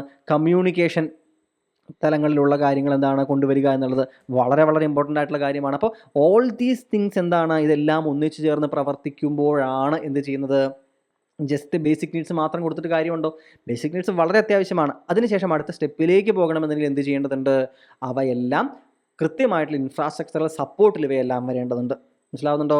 ആലോചിക്കാനായിട്ട് ശ്രദ്ധിക്കുക. അപ്പോൾ ബേസിക് നീഡ്സും ഇൻഫ്രാസ്ട്രക്ചർ ഇമ്പ്രൂവ്മെൻറ്റും എന്താണ്, പരസ്പരം വളരെ കൃത്യമായിട്ട് ബന്ധപ്പെട്ട് കിടക്കുന്ന രണ്ടെണ്ണമാണ് എന്ന് മനസ്സിലാക്കാനായിട്ട് സാധിക്കുക. ഇനി അടുത്ത് നോക്കുകയാണെങ്കിൽ ഇവയെല്ലാം സപ്പോർട്ട് ചെയ്യാൻ we need proper rural institutions, beat the panchayat or cooperatives or postal related ആയിട്ടുള്ള ഇൻസ്റ്റിറ്റ്യൂഷൻസ്, ബാങ്കിങ് റിലേറ്റഡ് ആയിട്ടുള്ള ക്രെഡിറ്റ് കൊടുക്കാനായിട്ടുള്ള ബാങ്കിങ് റിലേറ്റഡ് കാര്യങ്ങൾ. ഈ റൂറൽ ഇൻസ്റ്റിറ്റ്യൂഷൻസ് സ്ട്രോങ് ആകുമ്പോഴാണ് എന്ത് സാധ്യമാകുന്നത്, അവിടേക്ക് ബേസിക് നീഡുകൾ ഡെലിവർ ചെയ്യാൻ പറ്റുന്നത്, ഇൻഫ്രാസ്ട്രക്ചർ പ്രൊജക്റ്റുകൾ നമുക്ക് എന്ത് ചെയ്യുന്നത് കൃത്യമായിട്ട് വരുന്നത്. ഇവയെല്ലാം ഈ ഇൻഫ്രാസ്ട്രക്ചർ ഇമ്പ്രൂവ്മെൻറ്റുകളും ബേസിക് നീഡുകളും വരുമ്പോഴാണ് നമ്മൾ ഈ മോളിൽ പറഞ്ഞ എല്ലാ കാര്യങ്ങളും, അല്ലേ? ലിവിങ് സ്റ്റാൻഡേർഡ് കൂടുതലാണെങ്കിലും, സ്കിൽ ഡെവലപ്മെൻറ്റും നോളജ് ഡെവലപ്മെൻറ്റും വരികയാണെന്നുണ്ടെങ്കിലും, യൂത്ത് റിലേറ്റഡ് ആയിട്ടുള്ള കാര്യങ്ങൾ ഇമ്പ്രൂവ് ആവുന്നതും എല്ലാം എപ്പോഴാണ്, ഈ റൂറൽ ഇൻസ്റ്റിറ്റ്യൂഷൻസ് ശക്തമായി ഇടപെട്ടുകൊണ്ട് ബേസിക് നീഡുകളും ഇൻഫ്രാസ്ട്രക്ചർ ഇമ്പ്രൂവ്മെൻറ്റുകളും കൊണ്ടുവരുമ്പോഴാണ്. സംശയങ്ങളില്ലല്ലോ? ഇനി ഇത് നോക്കുക. നമ്മളെപ്പോഴും പറയാറുണ്ട്, നമ്മൾ ഇനി അങ്ങോട്ട് പോകുമ്പോഴും കാണുന്ന പ്രധാനപ്പെട്ട കാര്യങ്ങളൊന്നായിരിക്കും എന്ത്, ക്രെഡിറ്റ് അവൈലബിലിറ്റി. അതായത് ഫൈനാൻഷ്യൽ അസിസ്റ്റൻസ് കൊടുക്കുക എന്നുള്ളത് ഏറ്റവും ഇമ്പോർട്ടൻ്റ് ആയിട്ടുള്ള കാര്യമാണ്. കൃഷിക്കാർക്ക് ആവശ്യമായിട്ട് വരും, അൺസ്കിൽഡ് ലേബർമാരുണ്ടാകും, അല്ലേ? അതെന്താ അൺസ്കിൽഡ് എന്ന് വെച്ച് കഴിഞ്ഞാൽ, നമ്മളുടെ ഒരു ഇൻഡസ്ട്രിയിലേക്ക് ഇറങ്ങിപ്പോയിട്ട് എനിക്ക് ഇന്ന സ്കില്ലുണ്ട് എന്ന് വെച്ചിട്ട് ഒരു പ്രത്യേക സ്കിൽ സെറ്റ് കയ്യിലില്ലാത്ത അൺഓർഗനൈസ്ഡ് സെക്ടറിൽ വർക്ക് ചെയ്യുന്ന ആളുകളെയാണ് അൺസ്കിൽഡ് ലേബറേഴ്സ് എന്ന് നമ്മൾ പറയുന്നത്. മനസ്സിലാവുന്നുണ്ട്? ഇപ്പം നമ്മൾ ഈ കൂലിപ്പണിക്ക് പോകുന്നു എന്നൊക്കെ പറയില്ലേ, അത് എന്ത് ചെയ്യാൻ പറ്റില്ല, അവർക്ക് മാർക്കറ്റ് ചെയ്തിട്ട് അതിന് വേണ്ടിയിട്ട് എന്താണ്, അതിൽ വാല്യൂഡേഷൻ നടത്തിയിട്ട് അവർക്കത് എന്ത് ചെയ്യാൻ പറ്റില്ല, സാധിച്ചെടുക്കാൻ പറ്റില്ല, ഒരു ശമ്പളം വാങ്ങിയെടുക്കാൻ പറ്റില്ല. അങ്ങനത്തെ കാര്യങ്ങളാണ് അൺസ്കിൽഡ് ലേബറുകൾ എന്ന് നമ്മൾ വിളിക്കുന്നത്. ഓൾസോ റൂറൽ തലത്തിൽ ഇപ്പോൾ ഒരുപാട് എൻ്റർപ്രണേഴ്സ് വരുന്നുണ്ട്. ഇവർക്കെല്ലാവർക്കും ഫൈനാൻഷ്യൽ അസിസ്റ്റൻസ് എന്ന് പറയുന്നത് വളരെ വളരെ ഇമ്പോർട്ടൻ്റ് ആണ്. മനസ്സിലാവുന്നുണ്ടോ? വളരെ വളരെ ഇമ്പോർട്ടൻ്റ് ആണ്. ഇത് എന്താണ്, ഇപ്പോൾ നമ്മൾ ബംഗ്ലാദേശിൽ ഷെയ്ഖ് ഹസീനയെ എന്താണ് അട്ടിമറിച്ച കഥ കേട്ടു, അല്ലേ? എന്നിട്ട് ആരാണ് അവിടുത്തെ മുഹമ്മദ് യൂസഫ്, അല്ലേ? നൊബേൽ പുരസ്കാര ജേതാവായിട്ടുള്ള അദ്ദേഹമാണ് എന്ത് ചെയ്യുന്നത് പ്രധാനം. അതിൻ്റെ കാര്യങ്ങളിലേക്കൊന്നും ഞാൻ കടക്കുന്നില്ല, അതിൽ ഒരുപാട് കോംപ്ലിക്കേറ്റഡ് ആയിട്ടുള്ള ഇഷ്യൂ ആണ്. മുഹമ്മദ് യൂസഫ് ഉൾപ്പെടെയുള്ള ആളുകൾ എന്താണ് CIA, അമേരിക്ക, അങ്ങനെ പല പല കഥകളൊക്കെ പറയുന്നുണ്ട്. ശരി, അതൊക്കെ പോട്ടെ. ഇദ്ദേഹം തുടങ്ങിയ ഒരു ഗ്രാമീൺ ബാങ്ക് ഉണ്ട്, അല്ലേ? ഇതിൻ്റെ പേരിലാണ് അദ്ദേഹത്തിന് എന്ത് കിട്ടിയത്, നൊബേൽ സമ്മാനം കിട്ടിയത്. ഈ ഗ്രാമീൺ ബാങ്ക് എന്താ ചെയ്യുന്നുണ്ടായിരുന്നത് അറിയോ നിങ്ങൾക്ക്? സ്ത്രീകളെ പ്രത്യേകിച്ച് കോൺസെൻട്രേറ്റ് ചെയ്തുകൊണ്ട് അവർക്ക് ആവശ്യമായിട്ടുള്ള ക്രെഡിറ്റ് ലൈനുകൾ കൊടുക്കുകയായിരുന്നു അവർ ചെയ്തിട്ടുണ്ടായിരുന്നത്. മനസ്സിലാവുന്നുണ്ടോ? ബംഗ്ലാദേശിൻ്റെ ആ ഒരു ഡെവലപ്മെൻറ്റിലേക്ക് അറൗണ്ട് ഷെയ്ഖ് ഹസീന വന്ന കഴിഞ്ഞ 14-16 വർഷത്തിനുള്ളിൽ അറൗണ്ട് 20% മുകളിൽ പോവർട്ടി ഉണ്ടായിരുന്ന സ്ഥലത്ത് നിന്ന് അറൗണ്ട് 4 to 5% എന്ത് ചെയ്യുന്നുണ്ട്, പോവർട്ടിയുടെ ഒരു കണക്ക് കുറഞ്ഞു എന്നാണ് വേൾഡ് ബാങ്കിൻ്റെ ഒരു ഗ്രാഫ് ഞാൻ ജസ്റ്റ് ഒരു റിപ്പോർട്ടിൽ കണ്ടെന്നുണ്ടായിരുന്നത്. അപ്പോൾ ഈ ഒരു തലത്തിലേക്ക് ബംഗ്ലാദേശിൽ ഇതെന്താണ് താഴത്തേക്ക് വരിക എന്ന് വെച്ച് കഴിഞ്ഞാൽ അതിലെന്താണ് ഈ ഗ്രാമീൺ ബാങ്കും വലിയൊരു പങ്ക് വഹിച്ചിട്ടുണ്ട്. മനസ്സിലാവുന്നുണ്ടോ? അപ്പോൾ ക്രെഡിറ്റ് ലൈനുകൾ കൊടുക്കുകയാണ്. സ്ത്രീകൾക്ക് എന്താണ് കുഞ്ഞു കുഞ്ഞു ലോണുകൾ എടുക്കാം. മനസ്സിലാവുന്നുണ്ടോ? അതിന് ഇൻട്രസ്റ്റും എന്തായിരിക്കും? കുറവായിരിക്കും. ഷെയ്ഖ് ഹസീന പറഞ്ഞത് ഭയങ്കര ഇൻട്രസ്റ്റ് ആണെന്നാണ്. ഇദ്ദേഹം പറഞ്ഞത് പക്ഷേ ഇൻട്രസ്റ്റ് ഇല്ലെന്നാണ് പറഞ്ഞിട്ടുണ്ടായിരുന്നത്. ഏതാണ് ശരിയെന്ന് എനിക്ക് കൃത്യമായിട്ട് കണക്കൊന്നും അറിയില്ല. അപ്പോൾ ഈ ക്രെഡിറ്റ് ലൈനുകൾ, ഫൈനാൻഷ്യൽ അസിസ്റ്റൻസുകൾ അവർക്ക് എന്ത് ചെയ്യാൻ സാധിക്കും? ഒരുപാട് ആളുകൾക്ക് ധൈര്യം കൊടുത്തുകൊണ്ട് അവരെ ബിസിനസ്സിലേക്ക് ഇറക്കാനായിട്ട് സാധിക്കും. മനസ്സിലാവുന്നുണ്ടോ കൂട്ടുകാർക്ക്? സോ കൃഷിക്കാരാകട്ടെ, അൺസ്കിൽഡ് ലേബേഴ്സ് ആകട്ടെ, റൂറൽ എൻ്റർപ്രണേഴ്സ് ആകട്ടെ, financial assistance is of Paramount importance. ഇനി റൂറൽ തലത്തിലുള്ള ഇൻഡസ്ട്രികൾ എന്ത് ചെയ്യേണ്ടതുണ്ട്? വർദ്ധിക്കേണ്ടതുണ്ട്. നമ്മളെപ്പോഴും എന്താണ് അഗ്രികൾച്ചർ എന്ന് മാത്രമാണ് നമ്മൾ ചിന്തിച്ചുകൊണ്ടിരിക്കാനായിട്ട് പാടില്ല. അത് ഹാൻഡിക്രാഫ്റ്റുകളാണെങ്കിൽ നമുക്കറിയാം അല്ലേ, ഇപ്പോൾ ഈ അടുത്തായിട്ട് ഹാൻഡിക്രാഫ്റ്റുകളുടെ മേളകൾ ധാരാളം നടക്കുന്നുണ്ട്. ഓൾ ഇന്ത്യ തലത്തിൽ എന്താണ് ഹാൻഡിക്രാഫ്റ്റുകളുടെ മേളകൾ എന്ത് ചെയ്യുന്നുണ്ട്? ഇപ്പോൾ എല്ലാ വർഷവും എന്ത് ചെയ്യുന്നുണ്ട്? ഓരോ ഇടങ്ങളിലായിട്ട് സംഘടിപ്പിക്കുന്നുണ്ട്. പുറത്തു നിന്നും മറ്റുള്ള ആളുകളെ എന്താണ് വിദേശ രാജ്യങ്ങളിൽ നിന്നുള്ള ആളുകളെ ക്ഷണിച്ചുകൊണ്ട് എന്താണ് അവയിൽ പങ്കെടുപ്പിച്ചിട്ട് ഇവയൊക്കെ നമ്മൾ പ്രദർശിപ്പിക്കുന്നുണ്ട്. ഹാൻഡിക്രാഫ്റ്റുകൾ അത് ഇപ്പം മുള കൊണ്ടൊക്കെ എന്താണ് ഒരുപാട് സാധനങ്ങൾ ഉണ്ടാക്കാൻ പറ്റും. പാത്രങ്ങൾ, ഇരിപ്പിടങ്ങൾ, ഭയങ്കര ലക്ഷറി ഐറ്റംസ് ഒക്കെ എന്താണ് ഹാൻഡിക്രാഫ്റ്റ്സിൽ എന്ത് ചെയ്യുന്നുണ്ട്? നമുക്ക് ലഭ്യമാകുന്നുണ്ട്. വില്ലേജ് തലത്തിലുള്ള ഇൻഡസ്ട്രികൾ, കോട്ടേജ് ഇൻഡസ്ട്രികൾ, ഇവയെല്ലാം എന്തിലേക്ക് ഹെൽപ്പ് ചെയ്യും? റൂറൽ തലത്തിലുള്ള ഇൻഡസ്ട്രികൾക്കുള്ള പ്ലാനുകളായിട്ട് നമുക്ക് ഇംപ്ലിമെൻറ്റ് ചെയ്യാനായിട്ട് സാധിക്കും. ഓൾസോ അഗ്രികൾച്ചറിനെയും അനിമൽ ഹസ്ബൻഡറിയെയും എന്ത് ചെയ്യാൻ പറ്റും? We can integrate these two. മനസ്സിലാവുന്നുണ്ടോ? രണ്ടും അങ്ങോട്ടും ഇങ്ങോട്ടും സപ്പോർട്ട് ചെയ്യാൻ പറ്റും. അനിമൽ വേസ്റ്റുകൾ ഉണ്ടാകും ചിലപ്പോൾ അല്ലേ. അനിമൽ വേസ്റ്റുകളിൽ നിന്ന് എന്താണ് വേണമെങ്കിൽ നമുക്ക് ബയോഗ്യാസ് ഉണ്ടാക്കാം. ഇന്ധനമായിട്ട് ഉണ്ടാക്കിയിട്ട് ആ ഇന്ധനം മോട്ടോർ വർക്ക് ചെയ്യിപ്പിക്കാൻ ഉപയോഗിക്കാം. അതുകൊണ്ട് വെള്ളം അടിച്ചിട്ട് നമുക്ക് എന്ത് ചെയ്യാം? കൃഷി ചെയ്യാം. അതിൽ നിന്നുള്ള എന്താ പറയുക, സൈഡിൽ ഉണ്ടാക്കുന്ന എന്തെങ്കിലും ഫോഡർ ടൈപ്പ് ബാക്കി വരുന്ന സാധനങ്ങൾ വൈക്കോലും മറ്റൊക്കെ എന്ത് ചെയ്യാൻ പറ്റാം? ഇതേപോലെ കന്നുകാലികൾക്ക് തീറ്റയായിട്ട് കൊടുക്കാനായിട്ട് സാധിക്കും. മനസ്സിലാവുന്നുണ്ടോ? അപ്പോൾ ഇത് എല്ലാം എന്താണ് ഇങ്ങനെ ഒന്നിച്ച് ചേർത്തിട്ട് ഒന്ന് മറ്റൊന്നിനെ കോംപ്ലിമെൻറ്റ് ചെയ്യുന്നത് പോലെ, ഇപ്പോൾ ചാണകവും മറ്റും വളമായിട്ട് ഉപയോഗിക്കാം. അപ്പോൾ ഇത്തരത്തിൽ കോംപ്ലിമെൻറ്റ് ചെയ്യുന്ന രീതിയിലേക്ക് എന്ത് ചെയ്യാം? ഇതൊക്കെ ഒരു വളരെ ചെറിയ ഉദാഹരണമാണ്. ഇതിനേക്കാളും വലിയ തലത്തിലുള്ള ഇൻ്റഗ്രേഷൻസ് എന്ത് ചെയ്യാൻ പറ്റുന്നത്? നടപ്പിലാക്കാനായിട്ട് സാധിക്കും. ഇവയും പ്ലാൻ ചെയ്യാം. Also restoration of uncultivated land. പലപ്പോഴും ഒരുപാട് ലാൻഡ് അൺകൾട്ടിവേറ്റഡ് ആയിട്ട് കിടക്കുന്നുണ്ട്. ഇവയുടെ റീസ്റ്റോറേഷൻ, ഇവ വീണ്ടും കൃഷിക്ക് ഇറക്കുക. ഓൾസോ അവ വെറുതെ കൃഷിക്ക് ഇറക്കിയിട്ട് പണ്ടത്തെ പോലെ കൃഷി ചെയ്യല്ല, പുതിയ ടെക്നോളജികൾ ഉപയോഗിക്കുക. അത് ഹൈ ഈൽഡ് വെറൈറ്റി സീഡുകളായിരിക്കാം, നേരത്തെ നമ്മൾ പറഞ്ഞ ഡ്രോൺ ടെക്നോളജികൾ പോലുള്ള കാര്യങ്ങൾ ഉപയോഗിച്ചിട്ടായിരിക്കാം, ഇനി എന്താണ് നമ്മളുടെ വിളവെടുക്കുന്നതിനായിരിക്കാം. അതുപോലെ ഒരുപാട് എന്താണ് ഫെർട്ടിലൈസറുകളുടെ കാര്യത്തിലാണെന്നുണ്ടെങ്കിലും എല്ലാത്തിലും എന്താണ് പുതിയ ടെക്നോളജികൾ ഉപയോഗിക്കാനായിട്ട് സാധിക്കും. ഓൾസോ ഒരു ക്രോപ്പിൽ തന്നെ നിൽക്കാതെ ക്രോപ്പ് റൊട്ടേഷനുകൾ, സോയിൽ വളരെ കൃത്യമായിട്ട് നമ്മൾ സോയിൽ ഹെൽത്ത് കാർഡുകളെ കുറിച്ച് പറഞ്ഞില്ലേ, ഇവ ഉപയോഗിച്ച് സോയിലിൻ്റെ ഹെൽത്ത് മനസ്സിലാക്കിയിട്ട് ആവശ്യമായിട്ടുള്ള സോയിൽ കൺസർവേഷൻ, ഇങ്ങനെയെല്ലാം എന്ത് ചെയ്യാൻ പറ്റും? കൃഷിയുടെ ഒരു എഫിഷ്യൻസി വർദ്ധിപ്പിക്കാനായിട്ട് സാധിക്കും. ഇനി ഈ തലങ്ങളെല്ലാം അപ്പുറത്ത് ഇങ്ങനെ പൈസയുടെ പിന്നാലെയും എക്കണോമിയുടെ പിന്നാലെയും ഇതിൻ്റെ പിന്നാലെ ഓടൽ മാത്രമല്ല. എന്താണ്? റീക്രിയേഷണൽ ഫെസിലിറ്റീസ് ആവശ്യമാണ്. പലപ്പോഴും മാനസികമായിട്ടുള്ള വല്ലാത്ത ടെൻഷനുകളുടെയും ആങ്സൈറ്റി ഇഷ്യൂസിൻ്റെയും പാനിക് അറ്റാക്കുകളുടെയൊക്കെ പിടിയിലാണ് പലപ്പോഴും എന്താണ് യങ്സ്റ്റേഴ്സ് ആയിട്ടുള്ള ഉൾപ്പെടെയുള്ള ആളുകൾ അല്ലേ. എല്ലാവരും ഒരിക്കലെങ്കിലും എന്ത് ചെയ്യുന്നുണ്ട്? കടന്നു പോകുന്നുണ്ട്. ആളുകളുടെ വിചാരം പക്ഷേ താൻ മാത്രമേ കടന്നു പോകുന്നുള്ളൂ എന്നാണ്. കാരണം നമ്മൾ അതിനെക്കുറിച്ച് എന്ത് ചെയ്യുന്നില്ല? തുറന്ന് സംസാരിക്കുന്നില്ല എന്നതാണ് സത്യം. എല്ലാവരും എന്ത് ചെയ്യുന്നുണ്ട്? ഒന്നല്ലെങ്കിൽ ഒരാൾ എന്ത് ചെയ്യുന്നത്? കടന്നു പോകുന്നുണ്ട്. അപ്പോൾ എൻ്റെ കുറേ ഫ്രണ്ട്സ് ഉണ്ട്, നിങ്ങൾക്ക് ഹൻഷാദിനൊക്കെ അറിയാമല്ലോ. നമ്മളൊക്കെ വളരെ അടുത്ത കൂട്ടുകാരാണ്. നമ്മളെല്ലാവരും ഇപ്പോഴല്ല കേട്ടോ, കുറച്ച് കൊല്ലങ്ങൾക്ക് മുമ്പ് ഒരിക്കൽ കൊച്ചിയിൽ ഒരു കൂട്ടുകാരൻ്റെ ഫ്ലാറ്റിൽ നിന്ന് സംസാരിച്ചിട്ട് ഒരാളിങ്ങനെ എന്തോ ഒരു പാനിക് അറ്റാക്കിനെ കുറിച്ചോ ടെൻഷനെ കുറിച്ചോ എന്തോ പറഞ്ഞിട്ടുണ്ടായിരുന്നു. അത് പറഞ്ഞപ്പോഴാണ് അടുത്ത ആൾ പറയുന്നത്, അയ്യോ നിനക്കും ഉണ്ടോ? എനിക്കും ഇതുപോലെ ഇടയ്ക്കൊക്കെ ഉണ്ടായിരുന്നു എന്ന്. അപ്പോൾ അടുത്ത ആൾ എനിക്കും ഉണ്ട്. അപ്പോൾ ഞാനും പറഞ്ഞു എനിക്കും ഇടയ്ക്ക് വന്നിട്ടുണ്ട്. അപ്പോൾ എന്തായി? പറഞ്ഞു തുടങ്ങിയപ്പോൾ എന്തായി? എല്ലാവർക്കും ഇത്തരം പ്രശ്നങ്ങളുണ്ടെന്ന് മനസ്സിലായി. അപ്പോൾ ഇത്തരത്തിലുള്ള പ്രശ്നങ്ങൾ എല്ലാവർക്കും ഒരു സെർട്ടൺ ഏജിലുണ്ടാകും. ഞാനിട്ട് എൻ്റെ ഒരു ഫാമിലി ഡോക്ടറോട് ചോദിച്ചപ്പോൾ അദ്ദേഹം പറഞ്ഞിട്ടുണ്ടായിരുന്നു, ഒരു 18-20 വയസ്സ് മുതൽ ഒരു 10-32-34 വയസ്സ് വരെയുള്ള ആളുകളുടെ ഇടയിൽ ഇപ്പോൾ ഇതൊക്കെ വളരെ കോമൺ ആയിട്ടുണ്ട്. അത് നമ്മളുടെ ലൈഫ് സ്റ്റൈൽ എന്ന് വെച്ച് കഴിഞ്ഞാൽ നമ്മുടെ രീതി ഭയങ്കര പ്രഷറിലാണ് നമ്മൾ ജീവിക്കുന്നത്. ആളുകളുടെ എക്സ്പെക്റ്റേഷൻ, നമ്മളുടെ സ്വപ്നങ്ങൾ, ഭയങ്കര വലിയ വേൾഡ്. അപ്പോൾ ഇതിൻ്റെയൊക്കെ എന്താണ് ഇടയിൽ നിന്ന് ഒന്ന് ചേഞ്ച് ആവാൻ റീക്രിയേഷണൽ ഫെസിലിറ്റീസ് വളരെയധികം ഹെൽപ്പ് ചെയ്യും. മാനസിക ആരോഗ്യം എന്ന് പറയുന്നത് ഈസ് ഓഫ് പാരാമൗണ്ട് ഇമ്പോർട്ടൻസ്. കൃത്യമായിട്ട് മനസ്സിലാക്കാനായിട്ട് സാധിക്കുക. ഓൾസോ എന്ത് ചെയ്യേണ്ടതുണ്ട്? ലീഡർഷിപ്പ് ക്വാളിറ്റീസ് വർദ്ധിപ്പിക്കാനായിട്ടുള്ള സ്കിൽ ഡെവലപ്മെൻറ്റുകൾ കൊടുക്കേണ്ടതുണ്ട്. കാരണം നാട്ടിലുള്ള ആളുകൾക്ക് എന്താണ്, അവർക്കിപ്പോൾ ലാംഗ്വേജ് പ്രൊഫിഷ്യൻസി ചിലപ്പോൾ ഉണ്ടാവില്ല. അവർക്ക് പുറമേ നിന്നുള്ള എന്താ പറയുക രീതികൾ എങ്ങനെയാണെന്ന് അറിയണ്ടാവില്ല. ഇതിനൊക്കെയുള്ള ആവശ്യമായിട്ടുള്ള ട്രെയിനിങ്ങൾ കൊടുക്കാനായിട്ട് സാധിക്കും. ഓൾസോ റൂറൽ തലത്തിലുണ്ടാക്കുന്ന പ്രൊഡക്റ്റുകളുണ്ട്, ഇവയുടെ എല്ലാത്തിൻ്റെയും മാർക്കറ്റിങ്ങുകൾ കൃത്യമായിട്ട് നടത്തേണ്ടതുണ്ട്. എന്ത് ചെയ്യണം? വളരെ കൃത്യമായിട്ട് അവയെക്കുറിച്ച് ഒരു പ്രൊഡക്റ്റ് എങ്ങനെ മാർക്കറ്റ് ചെയ്യാം. ഇപ്പോൾ ഞാൻ എപ്പോഴും നിങ്ങളോട് നേരത്തെ പറഞ്ഞൊരു കഥയാണെന്ന് അറിയില്ല. പണ്ട് ഒരിക്കലും ലണ്ടനിൽ ഞാൻ ഏതോ ഒരു ക്ലാസ്സിൽ പറഞ്ഞിട്ടുണ്ടെന്ന് തോന്നുന്നു, എന്നാലും ഞാൻ ജസ്റ്റ് വേഗത്തിലെ കഥ പറഞ്ഞു പോവാം. പണ്ട് 2008 ഒരു ഫൈനാൻഷ്യൽ ക്രൈസിസ് ഉണ്ടായില്ലേ കൂട്ടുകാർ? 2008 ഫൈനാൻഷ്യൽ ക്രൈസിസ് നടക്കുന്ന സമയത്ത് ലണ്ടനിലുണ്ടായിരുന്ന ഒരാളുണ്ട്, ഒരു ഇന്ത്യക്കാരനാണ്. അങ്ങേരുടെ മുംബൈ എന്നുള്ള ആളാണ്. അങ്ങേരെ ജോലി പോയി. അങ്ങേരെ ജോലി പോയി. മൂപ്പർ എന്ത് ചെയ്തു? മൂപ്പർക്ക് ജോലി പോയി എന്ത് ചെയ്യണമല്ലേ, മൂപ്പർക്ക് പണ്ട് മുതലേ ഒരു റെസ്റ്റോറൻറ്റ് തുടങ്ങണമെന്ന് ആഗ്രഹമുണ്ട്. അപ്പോൾ മൂപ്പർ എന്ത് ചെയ്തു? വടാപ്പാവ് നിങ്ങൾ ചിലരൊക്കെ കഴിച്ചിട്ടുണ്ടാവുമെന്ന് വിശ്വസിക്കുന്നു. മുംബൈയിലെ ഏറ്റവും ഫേമസ് ആയിട്ടുള്ള ഫുഡാണ് വടാപ്പാവ്.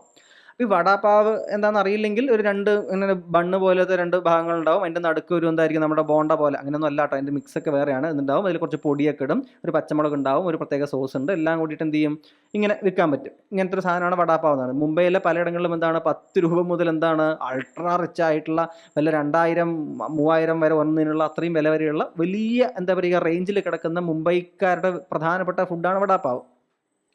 അപ്പോൾ മൂപ്പർ എന്ത് ചെയ്തു? എന്നാൽ ഞാനൊരു വടാപ്പാവ് കട തുടങ്ങുക പറഞ്ഞിട്ട് അവിടുത്തെ ഇന്ത്യക്കാരും കഴിക്കും, സായിപ്പന്മാരും കഴിച്ചോളും വടാപ്പാവ് കട തുടങ്ങി. വടാപ്പാവ് കട തുടങ്ങി മൂപ്പർ അതും തുറന്നു വെച്ചിരിപ്പാണ്. ഇടയ്ക്കിടെ കാര്യങ്ങളൊക്കെ വന്ന് കഴിച്ചിട്ട് പോകുന്നല്ലാണ്ടേ ഒരു തിരക്കൊന്നുമില്ല. വാടക കൊടുത്തിട്ട് എന്താണ് തീരുന്നില്ല, മനസ്സിലാവുന്നുണ്ടോ? ലാഭത്തിലാവുന്നില്ല. മൂപ്പർ അവസാനം ഇതും എനിക്ക് പറ്റില്ല എന്ന് വിചാരിച്ചിരിക്കുന്ന ഒരു ദിവസം മൂപ്പർക്ക് ഒരു ഐഡിയ തോന്നുകയാണ്. മൂപ്പർ വെറുതെ വടാപ്പാവ് ഷോപ്പ് എന്ന് എഴുതിയത് മാറിയിട്ട് മൂപ്പർ എന്ത് ചെയ്തു? Come and try our Indian burger എന്ന് എഴുതി. എന്താണ് ഇന്ത്യൻ ബർഗർ? ഈ ഒരു ഐഡിയ ആണ് കറക്റ്റ്, ഇങ്ങനെ വാഗതല്ലാതെ ഇന്ത്യൻ ബർഗർ എന്ന് പറഞ്ഞിട്ട് എന്ത് ചെയ്തു? ഇങ്ങനെ ഒരു ബോർഡ് വെച്ചു. നോക്കൂ, 2 ബണ്ണ്, നടുക്ക് എന്താണ് ബോണ്ട പോലത്തെ വടയും പാവും ഒക്കെ ആയിട്ട് വടാപ്പാവ് എന്നുള്ള സാധനമാണല്ലോ ഇരിക്കുന്നത്. ഇത് ഏതാണ്ട് ഇന്ത്യൻ ഒരു ബർഗറിനെ പോലെയല്ലേ ഇതിൻ്റെ ഷേപ്പ്. ഇങ്ങനെ വെച്ചു. അപ്പോൾ 2-3 സായിപ്പന്മാർ വെറുതെ കയറി നോക്കി, കുറച്ചുകൂടി ആൾക്കാർ കയറാൻ നോക്കി. അങ്ങനെ പിന്നെയും സായിപ്പന്മാർ എന്ത് ഇന്ത്യൻ ബർഗർ അറിയണമല്ലോ കൊണ്ട് കയറി എന്തായി, ഒരിക്കൽ കയറി ആൾ ഇവിടെ വടാപ്പാവ് മാത്രമാണോ കഴിക്കുക? അവിടെ സേവ് പൂരി ഉണ്ട്, അവിടെ എന്തുണ്ട്, ഗുലാബ് ജാമുൻ ഇരിക്കുന്നുണ്ട്, അവിടെ എന്താണ് ദഹിപൂരി ഉണ്ട്. ഇവരെല്ലാം ട്രൈ ചെയ്ത് അവർക്ക് ഭയങ്കര ഇഷ്ടപ്പെട്ടു. അതായത് ഇന്ത്യൻ ബർഗർ എന്നതിൻ്റെ ഒരൊറ്റ പേരിൽ വരുത്തിയ ആ മാർക്കറ്റിങ്ങിൻ്റെ എന്താണ് ഒരു ബുദ്ധി എന്ത് ചെയ്തു? കംപ്ലീറ്റ് മാറ്റിയിട്ട് 2016 ആകുമ്പോഴേക്കും അങ്ങേർക്ക്, എനിക്ക് തോന്നുന്നു ലണ്ടനിൽ മാത്രമായിരിക്കില്ല ചിലപ്പോൾ, മൊത്തത്തിൽ എന്താണ് UK മൊത്തത്തിലോ മറ്റേ ആയിട്ട് അദ്ദേഹത്തിന് 13 14 എന്തായി ഷോപ്പുകളായി മാറി. മനസ്സിലാവുന്നുണ്ടോ കൂട്ടുകാർക്ക്? ഈ വിധത്തിലുള്ളൊരു മാറ്റമാണ് മാർക്കറ്റിംഗ് കൊണ്ട് നമുക്ക് നടത്താൻ പറ്റുക. മനസ്സിലാവുന്നുണ്ടോ? അതും എന്ത് ചെയ്യണം? വളരെ കൃത്യമായിട്ട് നമുക്ക് അറിയേണ്ടതുണ്ട്. ഇനി റൂറൽ മാർക്കറ്റിങ്ങുമുണ്ട്, അതിനോടൊപ്പം ഒരു കാര്യം കൂടി ആലോചിക്കണം. എന്താണ്? മാർക്കറ്റുകളുണ്ട്. ഏതാണ്? മാർക്കറ്റുകൾ. ഇവ വിൽക്കാനായിട്ട് ആവശ്യമായിട്ടുള്ള മാർക്കറ്റുകളും എന്ത് ചെയ്യേണ്ടതുണ്ട്? നമ്മൾ സംഘടിപ്പിച്ച് കൊടുക്കേണ്ടതുണ്ട്. ഓക്കെ അല്ലേ? ഇനി to minimise the urban rural gap നമ്മൾ നേരത്തെ പറഞ്ഞിരുന്നു അല്ലേ? നമ്മൾ റൂറൽ തലത്തിൽ, അതായത് ഈ റൂറൽ തലത്തിൽ നിന്നുള്ള എല്ലാവരെയും അർബൻ എന്താ പറയുക ഗ്രാമപ്രദേശങ്ങളെ നഗരപ്രദേശങ്ങൾ അർബനാക്കി ട്രാൻസ്ഫോർം ചെയ്യുക എന്നതല്ല നമ്മുടെ ഉദ്ദേശം. എന്താ? ഗ്രാമങ്ങളായിരിക്കട്ടെ, പക്ഷേ ഗ്രാമങ്ങളായി അവയെ നിലനിർത്തിക്കൊണ്ട് തന്നെ അവിടേക്ക് എന്ത് കൊണ്ടുവരണം? Economic, social, cultural transformation, growth കൊണ്ടുവരണം. അതാണ് നമ്മുടെ ഉദ്ദേശം. അങ്ങനെ എന്ത് ചെയ്യണം? അർബൻ റൂറൽ ഗ്യാപ്പ് എന്ത് ചെയ്യണം? നമ്മൾ കുറയ്ക്കേണ്ടതുണ്ട്. ആവശ്യമായ ഇൻകം അവിടേക്ക് വരണം, ആവശ്യമായിട്ടുള്ള ഫെസിലിറ്റീസ് അവിടേക്ക് വരണം, ആവശ്യമായിട്ടുള്ള താമസ സൗകര്യങ്ങൾ, ജീവിത സൗകര്യങ്ങൾ, കാറുകളാണെങ്കിൽ കാറുകൾ, ഇലക്ട്രിക് കാറുകളാണ് ഗ്രാമത്തിന് പറ്റുമെങ്കിൽ ഇലക്ട്രിക് കാറുകൾ, ഇലക്ട്രിക് സ്കൂട്ടറുകൾ, എന്താണോ ഗ്രാമത്തിന് പറ്റുക, ഗ്രാമത്തിനെ നിലനിർത്തിക്കൊണ്ട് തന്നെ അവിടേക്ക് എന്ത് വേണം? അതിന് പറ്റുന്ന തലത്തിലുള്ള ഡെവലപ്മെൻറ്റുകൾ കൊണ്ടുവരണം. അങ്ങനെ അർബൻ റൂറൽ ഗ്യാപ്പ്, ആ ഒരു ഗ്യാപ്പ് എന്ത് ചെയ്യണം? നമ്മൾ കുറയ്ക്കേണ്ടതുണ്ട്. ഇനി increase the participation of rural people in national growth. അതായത് ഇപ്പോൾ ഗ്രാമപ്രദേശങ്ങളിലെ പല ആളുകൾക്കും ഇപ്പോൾ എന്താ പറയുക, എങ്ങനെ ഇപ്പോൾ ഒരു ഉദാഹരണം പറയുക, ഞാൻ ആലോചിച്ച് നോക്കട്ടെ. ഇപ്പോൾ പല ആളുകളും എന്ത് ചെയ്യും? നമ്മൾ എനിക്ക് കൃത്യമായിട്ടൊരു ഉദാഹരണം കിട്ടുന്നില്ല. ഇപ്പോൾ ഒരു MG നരേഗ പണിയിലെടുക്കണ്ടല്ലേ, നമ്മൾ എന്താ പറയുക, ഈ പഞ്ചായത്ത് പണി എന്നൊക്കെ പറയാറുണ്ട്. അപ്പോൾ പലപ്പോഴും ഞാൻ ചുറ്റുമുള്ള ആളുകൾ പറഞ്ഞു കേട്ടിട്ടുണ്ട്, അവർ വെറുതെ ഇരിക്കുകയാണ് ഞാൻ കേട്ടിട്ടുണ്ട്. അപ്പോൾ ഇവർ വെറുതെ ഇരിക്കുകയെന്ന് വെച്ച് കഴിഞ്ഞാൽ ഇവരോട് നമുക്ക് എന്ത് പറയാം? ഇവർ ഇപ്പോൾ ഒരു സ്ഥലത്ത് ഒരു 10-60 പേരോളം ആൾക്കാരുണ്ടാവും അല്ലേ?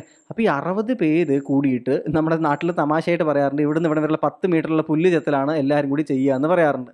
അപ്പോൾ ആക്ച്വലി ഇവിടെ ഇതൊരു ജോബ് ഗ്യാരണ്ടി അല്ലെങ്കിൽ ഇൻകം എന്താ പറയുക ട്രാൻസ്ഫർ സ്കീമാണ്. ശരിക്കും ഇതിൽ നിന്ന് വലിയൊരു ഔട്ട്കം ഒന്നും നമ്മൾ പ്രതീക്ഷിക്കുന്നില്ല. എന്നാൽ പോലും ഇവരോട് നമ്മൾ എന്ത് പറയുകയാണ്, നിങ്ങളുടെ മുകളിൽ സ്പെൻഡ് ചെയ്യുന്ന പൈസ എന്ന് വെച്ച് കഴിഞ്ഞാൽ അത് വേറെ ആരുടെയെങ്കിലും പൈസയല്ല, അത് നിങ്ങൾ തന്നെ ഉപ്പും കുരുമുളകും മല്ലിപ്പൊടിയും മുളക് പൊടിയൊക്കെ വാങ്ങുമ്പോൾ അതിൽ കൊടുക്കുന്ന ടാക്സ് ആയിട്ടുള്ള പൈസയാണ് എന്ത് ചെയ്യുന്നത്, നിങ്ങൾക്കുള്ള ഈ ഒരു ശമ്പളമായിട്ട് ഗവൺമെൻറ് തരുന്നത് എന്ന് അവരോട് പറഞ്ഞാൽ അവർ ചിലപ്പോൾ എന്താ ആലോചിക്കും, അയ്യോ അപ്പോൾ നമ്മൾ വേസ്റ്റ് ആക്കുന്ന സമയം അല്ലെങ്കിൽ നമ്മൾ ഈ വാങ്ങുന്ന പൈസ എന്ന് വെച്ചാൽ നമ്മുടെ തന്നെ പൈസയാണല്ലേ എന്ന് ചിലപ്പോൾ എന്ത് ചെയ്യും, അവരാലോചിക്കും.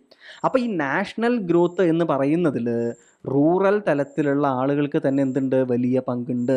ഇപ്പോൾ ഈ പഞ്ചായത്ത് പണിയുള്ളവരെ വെച്ചിട്ട് നിങ്ങളൊന്ന് ആലോചിച്ച് നോക്കൂ, വളരെ എന്താ പറയുക, ഒരു ക്യാപിറ്റൽ തലത്തിലുള്ളൊരു സാധനം ഉണ്ടാക്കിയെടുക്കുകയാണ്, ഒരു വലിയ ടാങ്ക് പണിയിപ്പിക്കുകയാണ്, ഒരു വലിയ കുളമാണ് പണിഞ്ഞെടുക്കുന്നതെന്ന് വിചാരിക്കും. പുല്ലുചെത്തൽ വിട്ടു, എന്താണ് പുല്ലുചെത്തലൊക്കെ ആവശ്യമാണ്, മഴക്കാലത്തിന് മുന്നേ ഒരു പുല്ലുചെത്തൽ നടത്തി കഴിഞ്ഞാൽ രോഗങ്ങൾ കുറയുമെന്നൊക്കെ അറിയാം. പക്ഷേ കൊല്ലം മുഴുവൻ പുല്ല് ചെത്തിക്കൊണ്ടിരുന്നിട്ട് കാര്യമില്ലല്ലോ. അപ്പോൾ ഒരു വലിയ ടാങ്ക് പണിതു, കുറച്ചധികം ടാങ്കുകൾ എന്താണ്, ഒരു 100 മീറ്റർ ഗ്യാപ്പിൽ കുറേ കുളങ്ങൾ പണിതിട്ടു. ഇവ തമ്മിൽ കണക്ട് ചെയ്യേണ്ട രീതികളൊക്കെ വെച്ച് കഴിഞ്ഞാൽ മഴക്കാലത്ത് അധികമായി വരുന്ന വെള്ളമൊക്കെ ഇവിടെ ശേഖരിക്കാൻ പറ്റില്ലേ?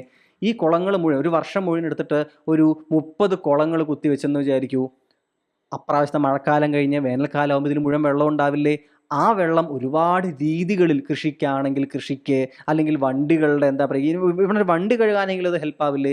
ഇതൊക്കെ എന്താണ്, ഇതൊക്കെ നാഷണൽ ആയിട്ടുള്ള ഗ്രോത്തിലേക്കുള്ള ഒരു എന്താണ്, ഒരു അഡീഷൻസ് ആണ്. ഞാൻ വളരെ ക്രൂഡായിട്ടുള്ളൊരു എക്സാമ്പിളാണ് പറഞ്ഞത്. പക്ഷെ അവരെ എന്ത് ചെയ്യേണ്ടതുണ്ട്, ഇവരുടെ നാഷണൽ ഗ്രോത്തിലേക്കുള്ള ഒരു കോൺട്രിബ്യൂഷൻ വർദ്ധിപ്പിക്കേണ്ടതുണ്ട്. അഗ്രികൾച്ചറൽ തലത്തിൽ വരുന്ന 18% എന്ന് പറയുന്ന ഒരു കോൺട്രിബ്യൂഷൻ അല്ല ഇവർക്ക് വേണ്ടത്. അതിലും കൂടുതലായിട്ട് എന്ത് ചെയ്യേണ്ടതുണ്ട്, around 63% population should contribute more than this എന്നാണ് നമ്മൾ ഉദ്ദേശിക്കുന്നത്. ഇത് അഗ്രികൾച്ചറൽ മാത്രം കോൺട്രിബ്യൂഷൻ ആണ്, 63% മൊത്തം കോൺട്രിബ്യൂഷൻ അല്ല, ഇത് അഗ്രികൾച്ചർ മാത്രമാണതെന്ന് ആലോചിക്കുക. ഇനി അവസാനമായിട്ട് പോകുന്ന സ്ഥലം, ഡൈവേഴ്സിഫൈ ദ എംപ്ലോയ്മെൻറ്റ് ഓപ്പർച്യൂണിറ്റീസ്. കൃഷി മാത്രത്തിൽ നിൽക്കാതെ ബാക്കി കാര്യങ്ങളിലേക്കും പോവുക. സസ്റ്റൈനബിൾ ഡെവലപ്മെൻറ്റ് എന്ത് ചെയ്യുക നോക്കുക, പ്രത്യേകിച്ച് റൂറൽ ഏരിയകളിൽ. അതായത് വികസനം വരണം ഗ്രാമത്തിൽ നിന്ന് വെച്ചിട്ട് പാറ മൊത്തം പൊട്ടിച്ച് കുന്നുകൾ ഇടിച്ച് നിരത്തലോ വയൽ മൊത്തം എന്താ പറയുക നികത്തിയിട്ട് കെട്ടിടം പണിയലോ അല്ല നമ്മൾ ഡെവലപ്മെൻറ്റ് കൊണ്ട്, എന്താണ് റൂറൽ ഡെവലപ്മെൻറ്റ് കൊണ്ട് ഉദ്ദേശിക്കുന്നത്. വയലുകൾ നികത്തി കഴിഞ്ഞാൽ വെള്ളത്തിന് പോകാൻ പറ്റാത്ത സ്ഥലമാവും. ഈ വയലുകളിലാണ് വെള്ളം ഒഴുകി എത്തിയിട്ട് പലതും ഇറങ്ങുന്നുണ്ടായിരുന്നത്. ആ വയലുകൾ നികത്തിയാൽ, കായലുകളും കുളവും നികത്തിയാൽ എന്ത് ചെയ്യും, അടുത്ത മഴയ്ക്ക് ഇവിടെ മുഴുവൻ വെള്ളപ്പൊക്കമായിരിക്കും. കെട്ടിയ വീട്ടിനുള്ളിൽ എന്ത് ചെയ്യും, വെള്ളം കയറുമെന്ന് നമ്മൾ മനസ്സിലാക്കേണ്ടതുണ്ട്. കുന്നുകൾ എന്താണ്, അവയുടെ ഇടയിൽ കൂടെ റോഡ് ഉണ്ടാക്കുകയാണ് എന്നുണ്ടെങ്കിൽ എന്ത് ചെയ്യണം, അതിൻ്റെ സൈഡ് മുഴുവൻ വളരെ കൃത്യമായിട്ട് എന്ത് ചെയ്യേണ്ടതുണ്ട്, ശക്തമാക്കേണ്ടതുണ്ട്, അല്ലെങ്കിൽ ഉരുൾപൊട്ടലുണ്ടായി വരും. മനസ്സിലാവുന്നുണ്ടോ? So we need sustainable development methods. മനസ്സിലാവുന്നുണ്ടോ? റൂറൽ മാസിൻ്റെ ഡെവലപ്മെൻറ്റ് എങ്ങനെ ആയിരിക്കണം, സസ്റ്റൈനബിൾ ആയിരിക്കണം, അല്ലെങ്കിൽ അതിൻ്റെ പ്രത്യാഘാതങ്ങൾ റൂറൽ മാസ് തന്നെ ഏറ്റുവാങ്ങേണ്ടതായിട്ട് വരും. ഇതെല്ലാം എന്തിനാണ് നമ്മൾ ചെയ്യുന്ന കൂട്ടുകാരെ, വളരെ സിമ്പിളായിട്ട് റൂറൽ പോവർട്ടിയുടെ ഇറാഡിക്കേഷനാണ് നമ്മൾ എന്ത് ചെയ്യുന്നത്, ഇതുകൊണ്ട് ഉദ്ദേശിക്കുന്നത്. ദാരിദ്ര്യ നിർമ്മാർജ്ജനമാണ് നമ്മുടെ ഉദ്ദേശം എന്നുകൂടി കൂട്ടുകാർ മനസ്സിലാക്കുക. ഇനി നമ്മൾ ഈ പോയിന്റുകളൊക്കെ പറഞ്ഞില്ലേ, ഈ പോയിന്റുകളെല്ലാം നടപ്പിലാക്കുന്നതിന് വേണ്ടിയിട്ടാണ് ഗവൺമെൻറ്റുകൾ എന്ത് കൊണ്ടുവരുന്നത്, വിവിധങ്ങളായിട്ടുള്ള സ്കീമുകൾ കൊണ്ടുവരുന്നത്. നമ്മളിനി സ്കീമുകളെക്കുറിച്ച് പഠിക്കുമ്പോൾ നമ്മൾ എന്താ ചെയ്യാൻ പോകുന്നത്, ഈ പറഞ്ഞില്ലേ കുറേ കാര്യങ്ങൾ, why it is important to improve, why it is important to develop rural area എന്ന്, ഈ പറഞ്ഞ പോയിന്റുകളൊക്കെ അർബൻ റൂറൽ ഗ്യാപ്പ് കുറയ്ക്കാൻ, ഇവരുടെ പാർട്ടിസിപ്പേഷൻ വർദ്ധിപ്പിക്കാൻ, സ്കിൽ ഡെവലപ്മെൻറ്റ്, എംപ്ലോയ്മെൻറ്റ് ഓപ്പർച്യൂണിറ്റീസ് കൂട്ടാൻ, സസ്റ്റൈനബിൾ ഡെവലപ്മെൻറ്റ്, പോവർട്ടി ഇറാഡിക്കേഷൻ, ഇങ്ങനെ ഇതിനൊക്കെ വേണ്ടിയാണ് നമ്മൾ എന്ത് ചെയ്യുന്നത്, സ്കീമുകൾ പഠിക്കാനായിട്ട് പോകുന്നത്. അപ്പോൾ നിങ്ങളുടെ കണക്ഷൻ മനസ്സിലായ നിങ്ങൾക്ക്, why we are learning the principles, why we are learning the scope, why we are going to learn the obstacles, ഇവ മനസ്സിലാക്കിയിട്ടാണ് ഗവൺമെൻറ് എന്ത് ചെയ്യുന്നത്, നമുക്ക് സ്കീമുകൾ ഉണ്ടാക്കി തരുന്നത്. ഇത് മനസ്സിലാക്കുമ്പോഴാണ് നമ്മൾ എന്ത് ചെയ്യുന്നത്, ഒരു പഞ്ചായത്തിൽ ഉദ്യോഗസ്ഥനായിട്ട് പോകുമ്പോൾ, സെക്രട്ടറി ആയിട്ട് ചേരുന്ന സമയത്ത് നമ്മൾ ഓരോരുത്തരും എന്ത് ചെയ്യേണ്ടതുണ്ട്, ഈ ഒബ്സ്റ്റക്കിൾസും ഈ ഇമ്പോർട്ടൻസും ഈ സ്കോപ്പും മനസ്സിലാക്കിയിട്ടാണ് നമ്മൾ എന്ത് ചെയ്യേണ്ടത്, അവിടെ ജോലിയിൽ ഇടപെടേണ്ടത്. ഇതുകൊണ്ടാണ് നമ്മുടെ സിലബസിൽ ഇത് ഉൾപ്പെടുത്തിയിട്ടുള്ളത്. മനസ്സിലാവുന്നുണ്ടോ? ഇനി ഒബ്സ്റ്റക്കിൾസ് എന്ത് ചെയ്യാം, നമുക്ക് വേഗത്തിലൊന്ന് മനസ്സിലാക്കാം. ഒബ്സ്റ്റക്കിൾസ് എന്ന് വെച്ച് കഴിഞ്ഞാൽ എന്താ ഉദ്ദേശിക്കുന്നത്, എന്തൊക്കെയാണ് തടസ്സങ്ങൾ, അല്ലെ, എന്തൊക്കെയാണ് തടസ്സങ്ങൾ നോക്കൂ. ഇവയെ ഈ രീതിയിലൊക്കെ നമ്മൾ എന്ത് ചെയ്യുന്നുണ്ട്, ഡിവൈഡ് ചെയ്യാറുണ്ട്. ആദ്യം നോക്കൂ, പീപ്പിൾ റിലേറ്റഡ് ആയിട്ടുള്ള പ്രശ്നങ്ങളുണ്ട്. അതായത് ഒരു കാര്യം എന്താണ്, ഇപ്പോഴും ഗ്രാമപ്രദേശങ്ങളിൽ പലയിടങ്ങളിലും ട്രഡീഷണലായിട്ട് മാത്രം ചിന്തിക്കുന്ന ആളുകളുണ്ട്. മനസ്സിലാവുന്നുണ്ടോ? വളരെ എന്താ പറയുക, ഇപ്പോൾ നേരത്തെ പറഞ്ഞ അതേ ഉദാഹരണം, സ്ത്രീകളുടെ വിദ്യാഭ്യാസം നിങ്ങൾ എടുക്കുകയാണ് എന്നുണ്ടെങ്കിൽ ഒരാളൊരു പുതിയ ബിസിനസ് തുടങ്ങാൻ പോവുകയാണ് എന്നുണ്ടെങ്കിൽ ഇപ്പോഴും എന്താണ് ഒരു ബിസിനസ് തുടങ്ങുക അല്ലെങ്കിൽ സ്വന്തമായിട്ടൊരു കാര്യം ആരംഭിക്കുക എന്നതിലൊന്നും ആർക്കും താല്പര്യമില്ല. എല്ലാവരും എന്താണ് ഒരു ഗവൺമെൻറ് ജോബ് എന്ന തലത്തിലേക്ക് മാത്രം ആലോചിക്കുന്ന ആളുകളുണ്ട്. അതുപോലെ തന്നെ എന്താ പറയുക, ഏതെങ്കിലും ഒരു സ്ഥലത്ത് എഞ്ചിനീയർ ആവുക, അല്ലെങ്കിൽ ഡോക്ടർ ആവുക, അല്ലെങ്കിൽ എന്താണ് ഒരു ടീച്ചർ ആവുക. ഇതിനപ്പുറത്തേക്ക് ഒരുപാട് സാധ്യതകളുള്ള ഒരു ലോകമാണ് എന്ന് എന്ത് ചെയ്യുന്നില്ല, മനസ്സിലാക്കാത്ത ഒരുപാട് ആളുകൾ എന്തുണ്ട്. ഇനി ആരെങ്കിലും ശ്രമിച്ചാലോ അതിനെ നിരുത്സാഹപ്പെടുത്തുന്ന ആളുകളുണ്ട്. അപ്പോൾ പീപ്പിൾ റിലേറ്റഡ് ആയിട്ടുള്ള പ്രശ്നങ്ങളൊന്നാണ് ട്രഡീഷണൽ വേ ഓഫ് തിങ്കിങ്. അവരെ പറഞ്ഞ് മാറ്റുക എന്നത് കുറച്ച് ബുദ്ധിമുട്ടുള്ള കാര്യമാണ്. ഓൾസോ എഡ്യൂക്കേഷൻ്റെ quality, low level of education എന്ന് പറയുന്നൊരു പ്രശ്നമാണ്. എന്തുകൊണ്ടാണ്? കാരണം നമ്മൾ ഒരു ഡെവലപ്മെൻറ്റിൻ്റെ ഒരു പ്ലാൻ പറയുന്ന സമയത്ത്, ഒരു പുതിയ ടെക്നോളജിയിലൂടെ മാറ്റങ്ങൾ കൊണ്ടുവരണമെന്ന് പറയുന്ന സമയത്ത് അത് മനസ്സിലാക്കണമെന്നുണ്ടെങ്കിൽ എന്ത് വേണം? കൃത്യമായിട്ടുള്ളൊരു എഡ്യൂക്കേഷൻ അവർക്ക് കിട്ടിയിരിക്കണം. മനസ്സിലാവുന്നുണ്ട് കൂട്ടുകാർക്ക്?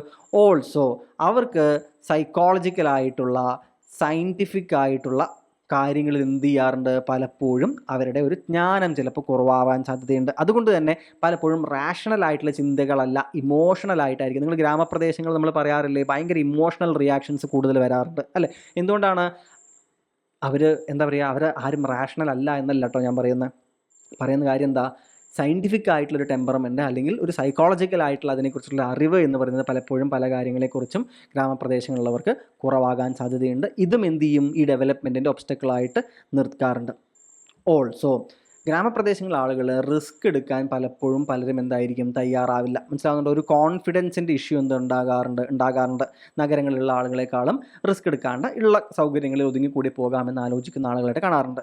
ഓൾസോ അവസരങ്ങളെക്കുറിച്ചിട്ടുള്ള ഒരു അവയർനെസ് എന്താണ്? കുറവായിട്ടുള്ള ആളുകളായിട്ട് നമുക്ക് എന്തുണ്ട്? പലപ്പോഴും നമുക്ക് കാണാറുണ്ട്. മനസ്സിലാവുന്നുണ്ട് കൂട്ടുകാർക്ക്? അപ്പോൾ ഈ കാര്യങ്ങളെല്ലാം എന്തിലേക്കാണ് നയിക്കുന്നത്? ഇതെല്ലാം പീപ്പിൾ റിലേറ്റഡ് ഇഷ്യൂസാണ്, ഒബ്സ്റ്റക്കിൾസ് ആണ്. ഇതൊക്കെ എന്താണ്? പീപ്പിൾ, ജനങ്ങളുടേതായിട്ടുള്ള ഇൻഡിവിജ്വൽസിൻ്റെ പ്രശ്നങ്ങളാണ് ഇവയൊക്കെ. As A society or as individuals ഉള്ള എന്താണ് പ്രശ്നങ്ങളാണ് ഇവയൊക്കെ. ഇവയെല്ലാം എന്താണ്? ആളുകളുമായി ഇൻറ്ററാക്ട് ചെയ്ത് മാറ്റേണ്ട വിഷയങ്ങളാണ്. മനസ്സിലാവുന്നുണ്ട് കൂട്ടുകാർക്ക്? ഇനി അഗ്രികൾച്ചറൽ തലത്തിലുള്ള ഒബ്സ്റ്റക്കിൾസ് എന്താണ്? അഗ്രികൾച്ചറൽ തലത്തിലുള്ള കാര്യങ്ങൾ, ഒന്നാമത്തെ കാര്യം തന്നെയാണ് അഗ്രികൾച്ചറിനോടുള്ള ആറ്റിറ്റ്യൂഡ്. അതായത് ഇതിനെ ഏത് രീതിയിൽ നമുക്ക് മാറ്റിയെടുക്കാം, എങ്ങനെ നമുക്ക് എന്ത് ചെയ്യാം, ടെക്നോളജി ഉപയോഗിക്കാം എന്നുള്ളതിൻ്റെ ഒരു നോളജ് ഒന്നും എന്തുന്നില്ല, ആളുകൾ പഠിക്കുന്നില്ല. അത് ഒരു കൊല്ലത്തെ കൃഷി കഴിഞ്ഞാൽ പിന്നെ അടുത്ത കൊല്ലം അതേപോലെ കൃഷി ഇറക്കുകയാണ്. എന്തെല്ലാം മാറ്റങ്ങൾ വന്നു, ഈ വിള മാത്രമാണോ നല്ലത്, വേറെ വിത്തുകളുണ്ടോ, അത് പരീക്ഷിച്ചാൽ എങ്ങനെയിരിക്കും, മനസ്സിലാവുന്നുണ്ടോ? ഹൈ ഈൽഡ് വിത്തുകൾ വേറെ വന്നിട്ടുണ്ടോ, മനസ്സിലാവുന്നുണ്ടോ? പുതിയ മെഷീനുകളുണ്ടോ, എല്ലാം കൂടി ഒന്നിച്ച് ചെയ്യാൻ പറ്റുന്നൊരു മെഷീൻ ഉണ്ടോ? ഇത്തരത്തിലുള്ള ചിന്തകളൊന്നും നമ്മൾ ഇപ്പോഴും എന്തിലും വരുന്നില്ല. ഇനി നെല്ല് മാത്രം കൃഷി ചെയ്താൽ മതിയോ? ഒരു വിള വേണമെങ്കിൽ നെല്ല് മാറ്റിയിട്ട് മറ്റൊരു കൃഷി അവിടെ നടത്തിയാൽ നമുക്ക് ഗുണം കൂടുമോ, ഇൻകം കൂടുമോ? ഇതൊക്കെ ആലോചിക്കേണ്ടതുണ്ട്. മനസ്സിലാവുന്നുണ്ടോ? അതുപോലെ തന്നെ ഇൻപുട്സിൻ്റെ അൺഅവൈലബിലിറ്റി ഭയങ്കര പ്രശ്നമാണ്. ആവശ്യമായ സ്ഥലത്ത് ഇൻപുട്ടുകൾ എന്താണ് ലഭിക്കാത്തതിൻ്റെ പ്രശ്നങ്ങളുണ്ട്. നമ്മൾ നേരത്തെ പറഞ്ഞ പോലെ തന്നെ എന്താണ്, മാർക്കറ്റിംഗ് ഫെസിലിറ്റികൾ വളരെ എന്താണ് പുവറാണ്. ഇപ്പോഴും മാർക്കറ്റിങ്ങിലേക്ക് ആളുകൾ വന്നിട്ടില്ല. മനസ്സിലാവുന്നുണ്ടോ കൂട്ടുകാർക്ക്? അതുപോലെ തന്നെ മറ്റൊരു കാര്യം എന്താണ്? Small size land holding. ഇതൊരു വളരെ ഇമ്പോർട്ടൻ്റ് ഇഷ്യൂ ആണ്. സ്മോൾ സൈസ് ലാൻഡ് ഹോൾഡിംഗ് എന്താ ഇത്?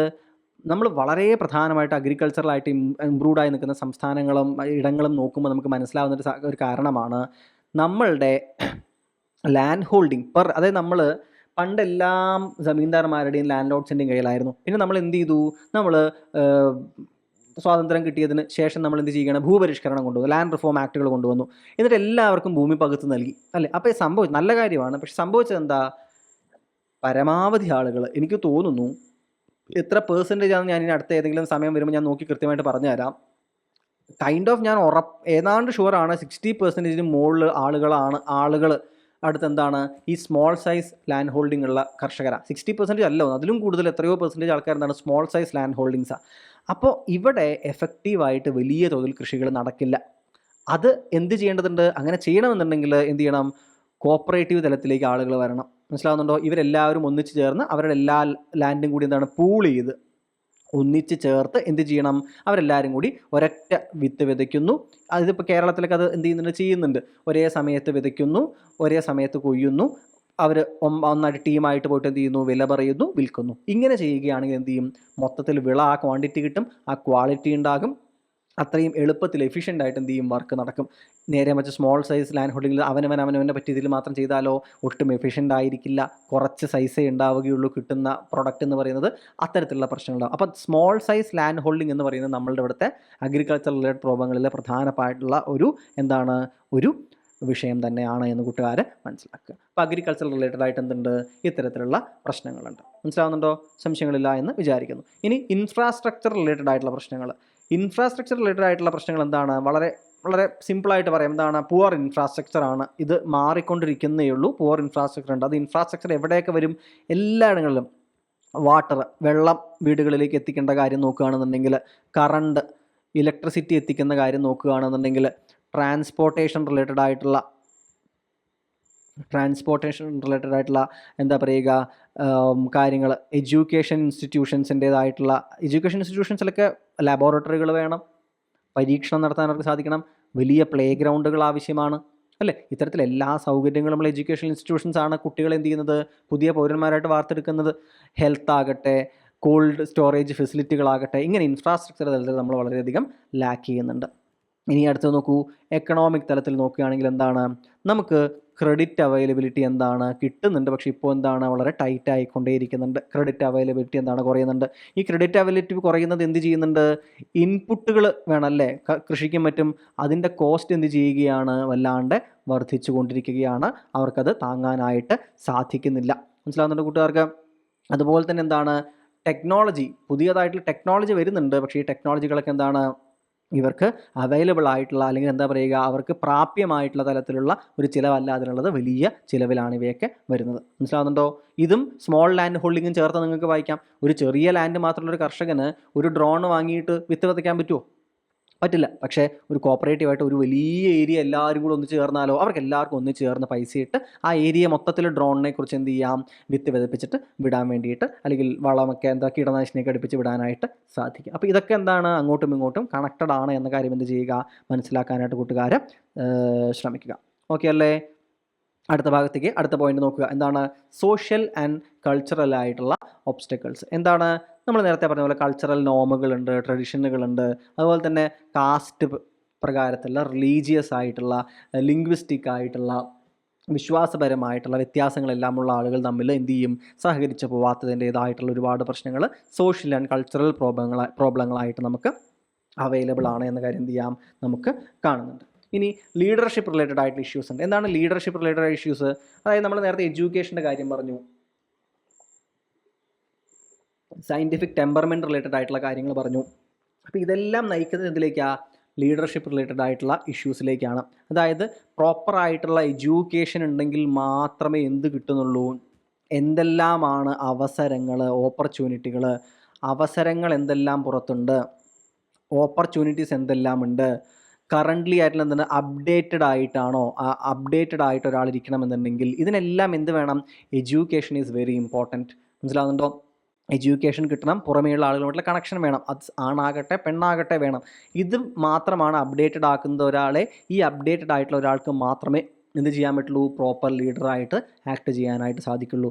ഓൾസോ എന്താണ്, വളരെ ബയാസ്ഡ് ആയിട്ടുള്ള, റിലീജിയസ്, കാസ്റ്റ് ആയിട്ടുള്ള, സെക്ടേറിയൻ ആയിട്ടുള്ള ചിന്തകൾ മാത്രമുള്ള പൊളിറ്റിക്കൽ പാർട്ടീസാണ് ഉള്ളത് എന്നുണ്ടെങ്കിൽ എന്ത് ചെയ്യും, അതും നമ്മുടെ വളർച്ചയെ വല്ലാണ്ട് ബാധിക്കും. പ്രത്യേകിച്ച് ഗ്രാമപ്രദേശങ്ങളിലെ ആളുകളുടെ വളർച്ചയെ തീർച്ചയായിട്ടും എന്ത് ചെയ്യും, ബാധിക്കും. കാരണം ഗ്രാമപ്രദേശങ്ങളിൽ ഓൾറെഡി റിലീജിയസ് ആയിട്ടുള്ള, കാസ്റ്റ് പ്രകാരമുള്ള, സെക്ടേറിയൻ ആയിട്ടുള്ള, ലിംഗ്വിസ്റ്റിക് ആയിട്ടുള്ള ഡിവിഷൻസ് വളരെ റൂട്ടഡ് ആയിട്ടുള്ള സ്ഥലങ്ങളാണ്. അപ്പോൾ അവിടെ അവരെ ചേർത്ത് നിർത്തുന്ന പൊളിറ്റിക്കൽ ലീഡേഴ്സാണ് വേണ്ടത്. അല്ലാണ്ട് തനിക്ക് ജയിക്കാൻ വേണ്ടി അവരെ വീണ്ടും വിഭജിക്കുന്ന തരത്തിൽ വർത്തമാനം പറയുന്ന ലീഡേഴ്സ് അല്ല അവിടെ വേണ്ടത്. മനസ്സിലാവുന്നുണ്ടോ?